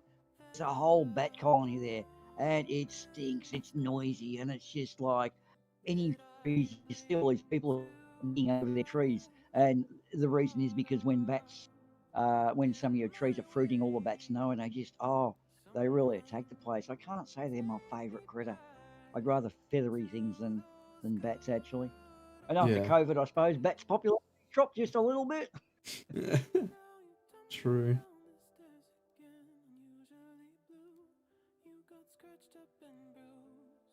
In fact, when I was living up in Believer, up in the Sky Home, near where you sort of far from where you used to live, I guess. We used to have a wedge-tailed eagle, but his area was around, and he's I don't know if had a nest somewhere, but see it every 2 or 3 days. They're a really cool critter. They stop roadkill, and roadkill in itself is an interesting irony because it means a car killed it, and so a lot of them get hit by. They try to fly off, get hit by a car, and that's it. They're dead. You know, once that occurs, they're not going to survive in the wild. Yeah. No, you said that was wedge-tail eagle? I think it was a wedge. It looked like, and I never got close enough to see. But ones that look like they got flared pants. They're big. Wedge-tail eagles get very big, so if it was like a really big bird, you would be able to tell. Well, this was the brown ones, and when they land, it looks like they've got pants on. You know, the feathers are so thick, and then these little skinny legs hang out from underneath. So, yeah. Vaguely, Is that a wedge-tail, or what's the other? Brownish. A lot of brown. No, wedge-tail eagles are brown. They just can grow really big.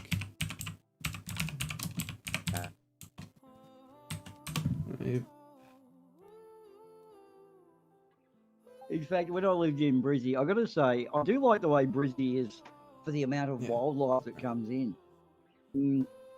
I remember once when I was living with Jen, we were in this. I've come in after work, okay, and we had like a bay window. They're really common up there on the house. And there's this little cicada on the end of a magazine, and she's going, "Oh, it looks all right." And I've walked up, "What are you doing?" And her being the wildlife warrior that she is. This poor cicada flew in the window. He was being chased by a magpie, and I couldn't let him be eaten, so I've been keeping him, giving refuge for the last half an hour or so. And I thought, oh, okay, that's good. He seems to have recovered. I think I'll set him free. And she opens the window wider and like flicks the magazine. And this cicada takes off and takes about three or four flaps in the air, and this magpie swoops down straight past, like the Simpsons. So much for her efforts. Oh, the my magpie God. been hanging outside for it to come back out, because this thing must have been the magpie equivalent of roast beef, I guess. Oh, they love cicadas. Where I lived, I used to have a bearded dragon that lived in the backyard. Oh man, he didn't fight. He would come at me, bro, like, you want to fight? I'll take you. He's just all balls. They are a scary thing. Oh, we've whenever it rains, we get bearded dragons in our backyard. We just take them down to the river that's down the road from us. Well, it's not a real river, it's like a tiny little creek and water runoff. But we had a really big one, and then a couple years back we had a much smaller one, so we're like, oh, like the baby of the one we dropped off. And then earlier this year we had an absolutely tiny one, wouldn't have been much bigger than a fully grown gecko. And yeah, it was it was tiny. My dad tried to pick it up, and it like had a go at him. It was an aggressive little thing. But yeah, they're mean little fuckers. Oh, dude, look, if you come home and the only access to your house is through the front door and there's one on your porch, you're not getting in until he decides you can go in. Like, they're just, come on, don't try me. They're skits. They're dead set nuts. They will have a go there. Only thing with more balls, I think, is a bull ant. And bull ants, like, they're only an inch long, but they'll just, I'll take you out. Yeah, bearded dragons. The exception is at Australia Zoo. There's about 1,000 bearded dragons live there, and they're all, humanized. So all they do is run around the park, and for that reason, they don't serve straws with any of the drink cans, because the drinking straws get in their gut and kills them. But the bearded dragons, like, there are so many in the zoo that they could put a sign up that says bearded dragon with an arrow pointing down. And it would one be there there. now. There will be in there. Yeah. There's just so many of them. They're one of my favourite creatures, actually. Just the way they move. And this little one I used to do the back of our house. It was his water course. And a couple of times through things, he'd attack it and run away. Like, he'd sort of, what else you got? Come and have a go at me. I'm not going down there, mate. That's your territory. I'm happy with the front part of the house.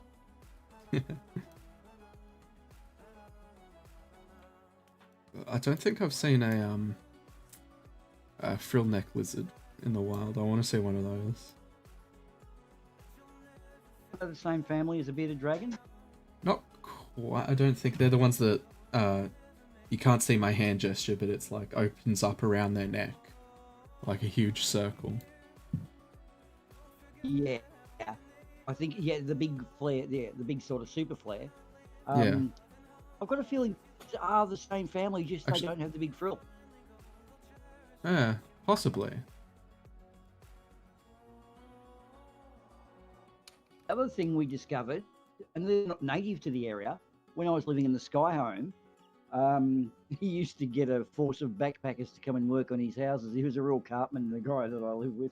Yeah. Anyway, one dude said he's just seen a snake out the back, and we all sort of headed out. And we got a view from it from a distance, and oh no, it's a fucking taipan. And they aren't local to Beliver. You know, that's down Gold Coast way. It must have come in on a truck or something. And anyway, I've gone upstairs and Googled up taipan, thinking, what the fuck are we going to do here, these things?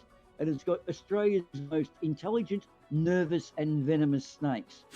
I want to read those 3 words together about a snake. And you could just tell by the way it was cruising around, it did not give a fuck. You know what I mean? It knew it was the venomous of spiders. Of things, backpackers, I'll do it, I'll go take it on. You won't. No, dude, we're going to call a snake handler for this. So anyway, we rang the snake handler and he couldn't get there that night. And he just said, look, don't go outside because, it may not be active. The weather's warm enough. And if it sees you and you freak it out, there's a good chance they'll come and go you. And you don't want to be bitten. Okay, cool. We'll stay inside. Anyway, the next day we went out and it got itself some wire and actually swiveled around and actually had killed itself by doing it. But I tell you what, when you look at them, they look like a dragon. And this thing was long enough and you just, this is a scary animal. You know what I mean? Even looking at it dead, you could feel the adrenaline pumping up. And this is in Beliver at the top of a mountain. We don't know how it got there. Maybe someone brought it in and escaped. I don't know. You know, people bring in snakes for whatever reason. Yeah, no, I'm leaning on that. It's snuck in like on a truck or something. Because I've seen videos of taipans doing that. What, getting on trucks? Like in a What, four-wheel just on the drive back by light? the engine. Oh, okay. Mm. Because it's warm, or? Yeah, because it's warm. Pythons do it a lot. Brown snakes do it quite a bit. Yeah, they just like crawl into car engines, will sit there for a while, find some place they can sit, and you know, if they fall out, then they just like are stuck up there. Yeah. For us though, to come up the mountain, see that area, as you know, all the estates were built down around the sea level or more level ground. And once it just goes up a mountain a bit, I'd say there's all these issues because they just leave a little shitty road like the original fire road. They might bit of seal, bit of tar on it, and then leave that for all the residents. So there's really good, nice sky homes up on the mountains, but they're very sparse, very hillbilly. Like you view out across what our housing is. Oh my God, these people living down there, we're living up here in paradise.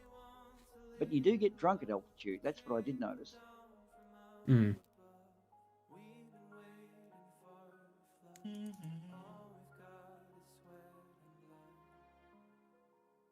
That little area between Bridgie, between Beenleigh and Gold Coast, God, that's a beautiful little place. Has it been built up much? I haven't been there for 10 years. Has it been built up? Between Beenleigh and the Gold Coast. Yeah, you know, that little area sort of around Wolfdean, all that area sort of. Around where, sorry?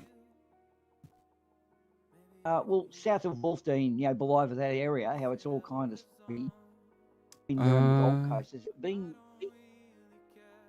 I don't think I've heard of that. Hang on, I've just got Google Maps up.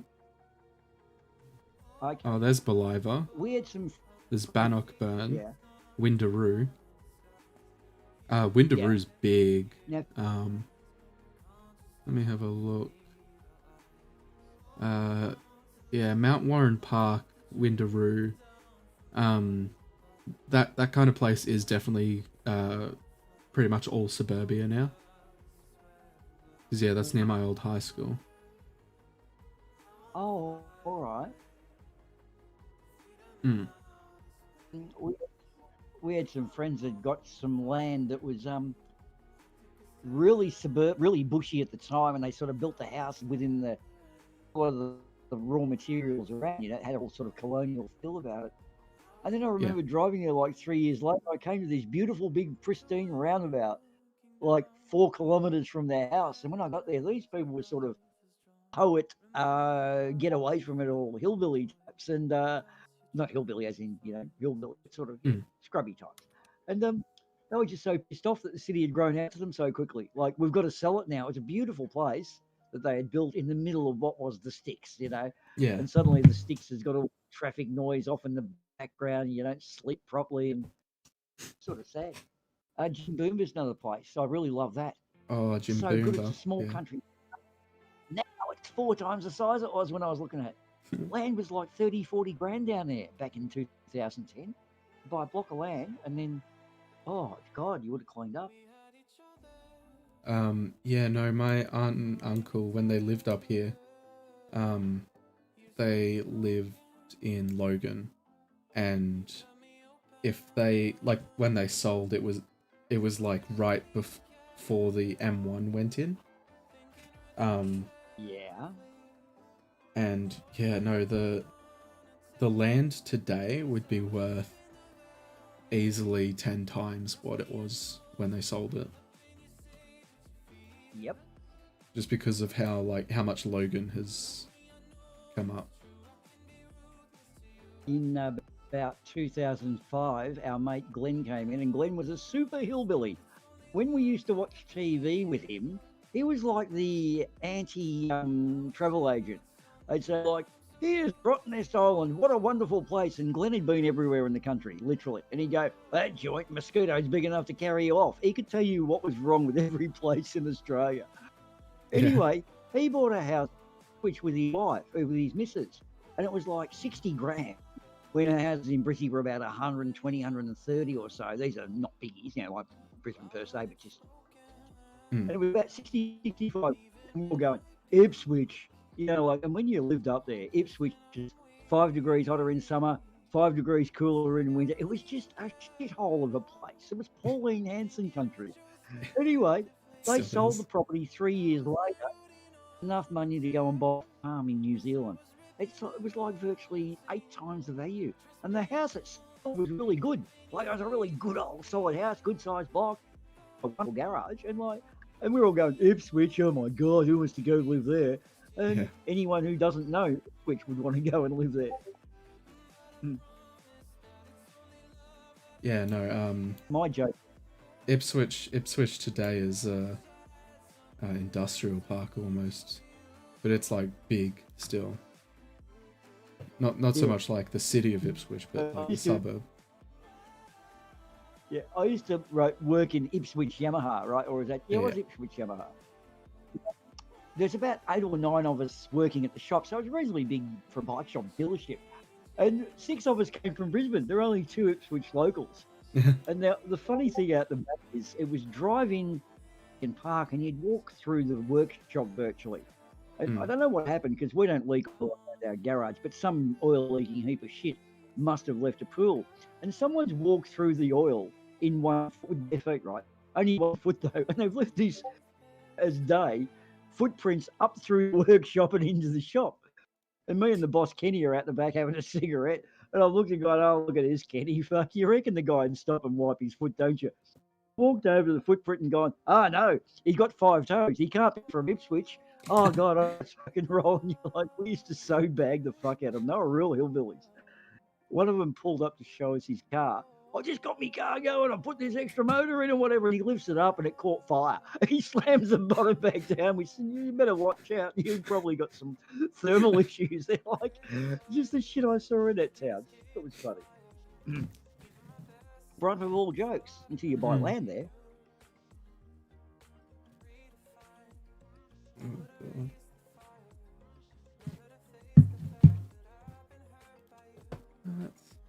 This is coming along. This is a nice little thing. Yeah. You know what I did notice was cool about that area between Ibby and Brizzy. I think it was called like Redback Plains and those places. Oh yeah. In the middle of it, because it was a logging. Some of the big machine was made one off, and they'd go out and I don't know, do what it does, chop trees or drag shit around or do whatever. And these big machines would break down, and they wouldn't bother going and getting them. They'd just leave them there. So the machine slowly gets pilfered down with giant chassis that no one can move. They get painted. So there's like this accidental art. It's like a statue sort of thing, like a memento to the industry of the time. It was so weird. You'd stop and pull up, or people would use a chainsaw and they'd make a throne out of a tree. Yeah. But there's some real interesting art, chainsaw art. Like, God, there's some weirdos.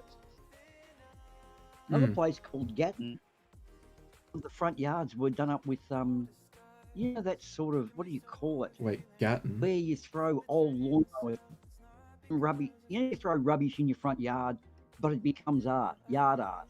Yeah. It's like an old fucking lawn, an old fucking pick or something. It was all cars. Like you go there and the letterbox would be, I don't know, the torque converter off a HQ Holden, and their front gate would actually have a door handle on it. Like they use car parts whenever they could. Well, yeah, I was gonna say, because like Gatton's halfway between Toowoomba and Brisbane, like there's not much out there. Even today, there's not. But when there's a transport museum apparently. Not too much else.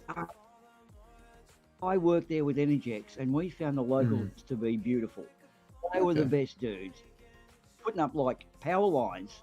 And in Brisbane, everyone just bips their horn and yells abuse at you because you're fucking up their day. But you want electricity, so which way do you want it? How did Gag pull up? What are you guys doing? Oh, we just put that in power. Good on you. Oh, you look hot here. You want a drink? And they need the Jim Beam and Coke. Oh, no, mate, I can't drink. Oh, have a can of Coke. Like, they were such beautiful country people. I love Gatton for that reason. It's a great place to work. We drove through Coffs Harbour, and my dad turns to me and says, I think Coffs Harbour has objectively the ugliest people in Australia. Like, you go to all different towns and stuff like that, and you just look and it's like, in Coffs, they're all just ugly. I'm like, no, that can't be true. And I look around and it's just... I don't know. It's hard to say because like I look around here and there's a lot of attractive people. I look around when I was in the small country town that I was in, there were a few attractive people, but like Coffs Harbour, it was a fairly busy place and there wasn't anyone I would call attractive. And so I'm like, oh shit. No, I needed like every time I'm going through Coffs Harbour now, I need to make sure. I need to try and spot an attractive person. Just kind of ugly people. But Yeah. how ugly? Are we talking sick ugly? Like what, sorry? What kind of ugly? Just generally not aesthetically pleasing, I guess. Like hard to look at. Okay. I'm sure they're really lovely people. They're really hard to look at.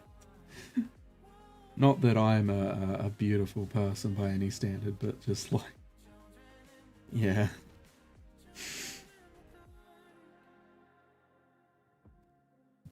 Just wondering what would make Coffs Harbour. Isn't that What where Flat happened Earth in its Aussie history? Jesus lives there? Oh, I think you might be right. So yeah, when I looked around, all I could see was people's with Flat Earth Aussie Jesus's face there. So like a 6-year-old kid with like his now- face. Yep, it fits into place now. Yeah. Oh my God. Aussie Jesus, oh dear. In fact, this is funny because you mentioned that. Now, Scotty Storm, a slightly less eloquent version of Flat Earth Aussie Jesus, but 3 times more nutcasey. Yeah. Where he lives in Hopper Crossing is dead set bogancy. Yeah. It's the sort of thing that's, how do you say? It's the Bean Lee of Melbourne. You know, it's kind of got that moccasins have never gone out of style. You know what I mean? Yeah. Yeah. Oh, I don't know. It's really hard. I hate sort of bagging it because it sounds like you're being classist, but It's Hopper's not Crossing, exactly a Scotty- high socioeconomic area. You could say that. well, yeah, Storm would. You know what I mean? Like he wouldn't stand out. People wouldn't call the cops on him because a lot of them are like that. Oh yeah. It's the one that knows how to shoot. That's generally the thing.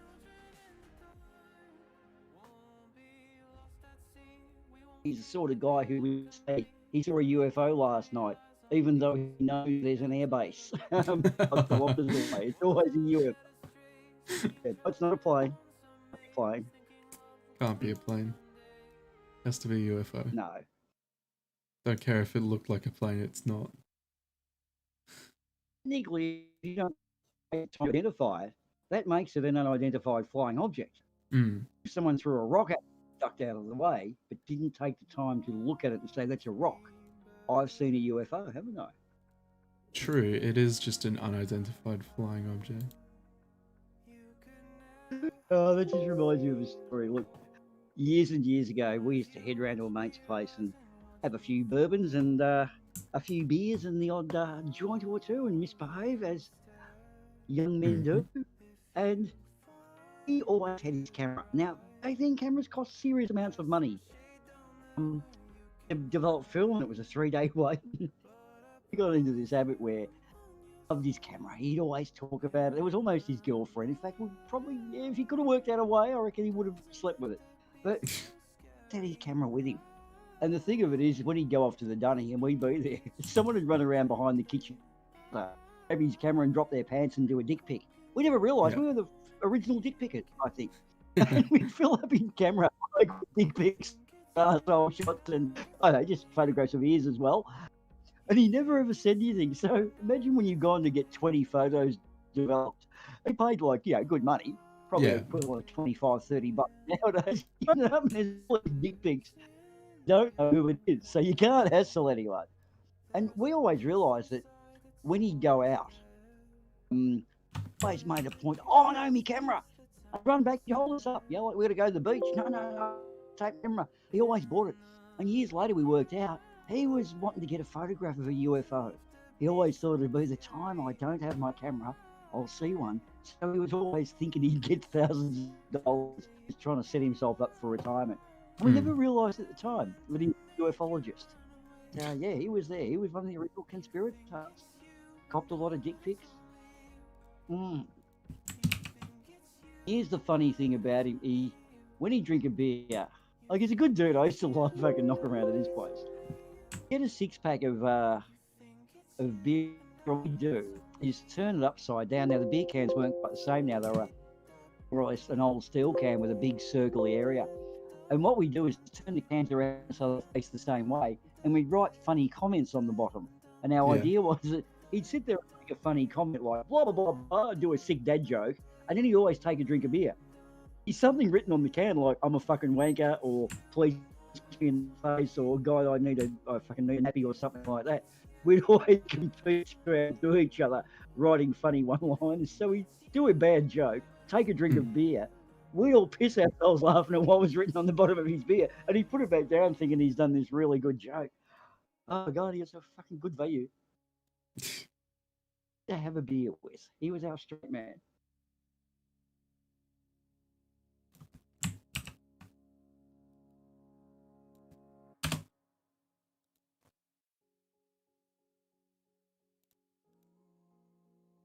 I think Ardawan has died. What have you done? I Ardawan? have not. I have not. You can even see that I haven't. But no, I haven't. I'm just working on stuff on the background. Thumbnail? The other guys? I'm that helping the other. I'm trying to help the other guys out with their thumbnail. Yes. I just noticed 26 in bunker bitching. Fucking hell, what are you guys doing over there? Sorry. Well, Are you knocking it on the head or not? sir, we actually take our job seriously, and we actually try to do some work, sir. Well, that's what I'm paying you for. I sincerely hope so. Well, I should read messages, shouldn't I? Have you got some? Would message you. No, as in, Desperate? sorry, the Bunker 33 messages. I'm pretty bad with keeping up with messages. Chance of you actually showing up on a show. Oh, very low. Who's good? Yeah, I know. Sunday just doesn't suit you, does it? Sunday is kind of a bit iffy, and Sunday evening is out of the question, isn't it? Yeah, what is it? Most of the time I'm doing stuff. Sunday during the day lately, I haven't been at home. I've been seeing a new guy, so it's, you know, Saturday evenings are fun. So, not normally home before midday. Oh, okay. So you stretch Saturday evening into Sunday lunchtime, right? Okay. Yeah, I used to do that. And then I'm always well, tired do Sunday. we have good news for you? Because when we are streaming, then you're actually already home, so you might be able to join us. Yeah, but I'm asleep. I'm kidding. Oh. It's like 5 p.m. on a Sunday. I just crash asleep. Speaking of sleep, I might end the stream here. It's been a good 3 hours. It's been fun. I like this background, how it's coming along so far. I might finish it. But yeah. What are you actually going to do with it? What's your plan for it? I want it to be my desktop background. Oh, okay. Yeah. With the thousands of good little desktop backgrounds, you're making your own. Wow, okay. Yeah. Well, this one's gonna like Interesting move, job. hopefully. Just see how it goes. Yeah. I want more stars. So when they Need a shooting Windows star. 10, they threw Yeah. out some Sorry? great desktop shots, and there was Mm. I had there was some squiggly like an S-shaped road, and it had like the headlights on it as well. So it was one of those long exposure. And I thought, oh, this looks so good. These in bends going on each other, and put it on my desktop. I've been looking at it for about 3 or 4 months. Realised, oh, it's a chairlift road. There's no chairlift over it. I used to drive along that road. Wow, it's a road I'd been on, never realised. I just thought, oh, hang on. If it had the chairlift, it would have been a giveaway. Yeah. Alright, I'll end the stream here. People somehow rewatch this video to here. Leave in the chat. Alright. Everyone say bye. Bye. Oh, Oh, wait a minute. There we go.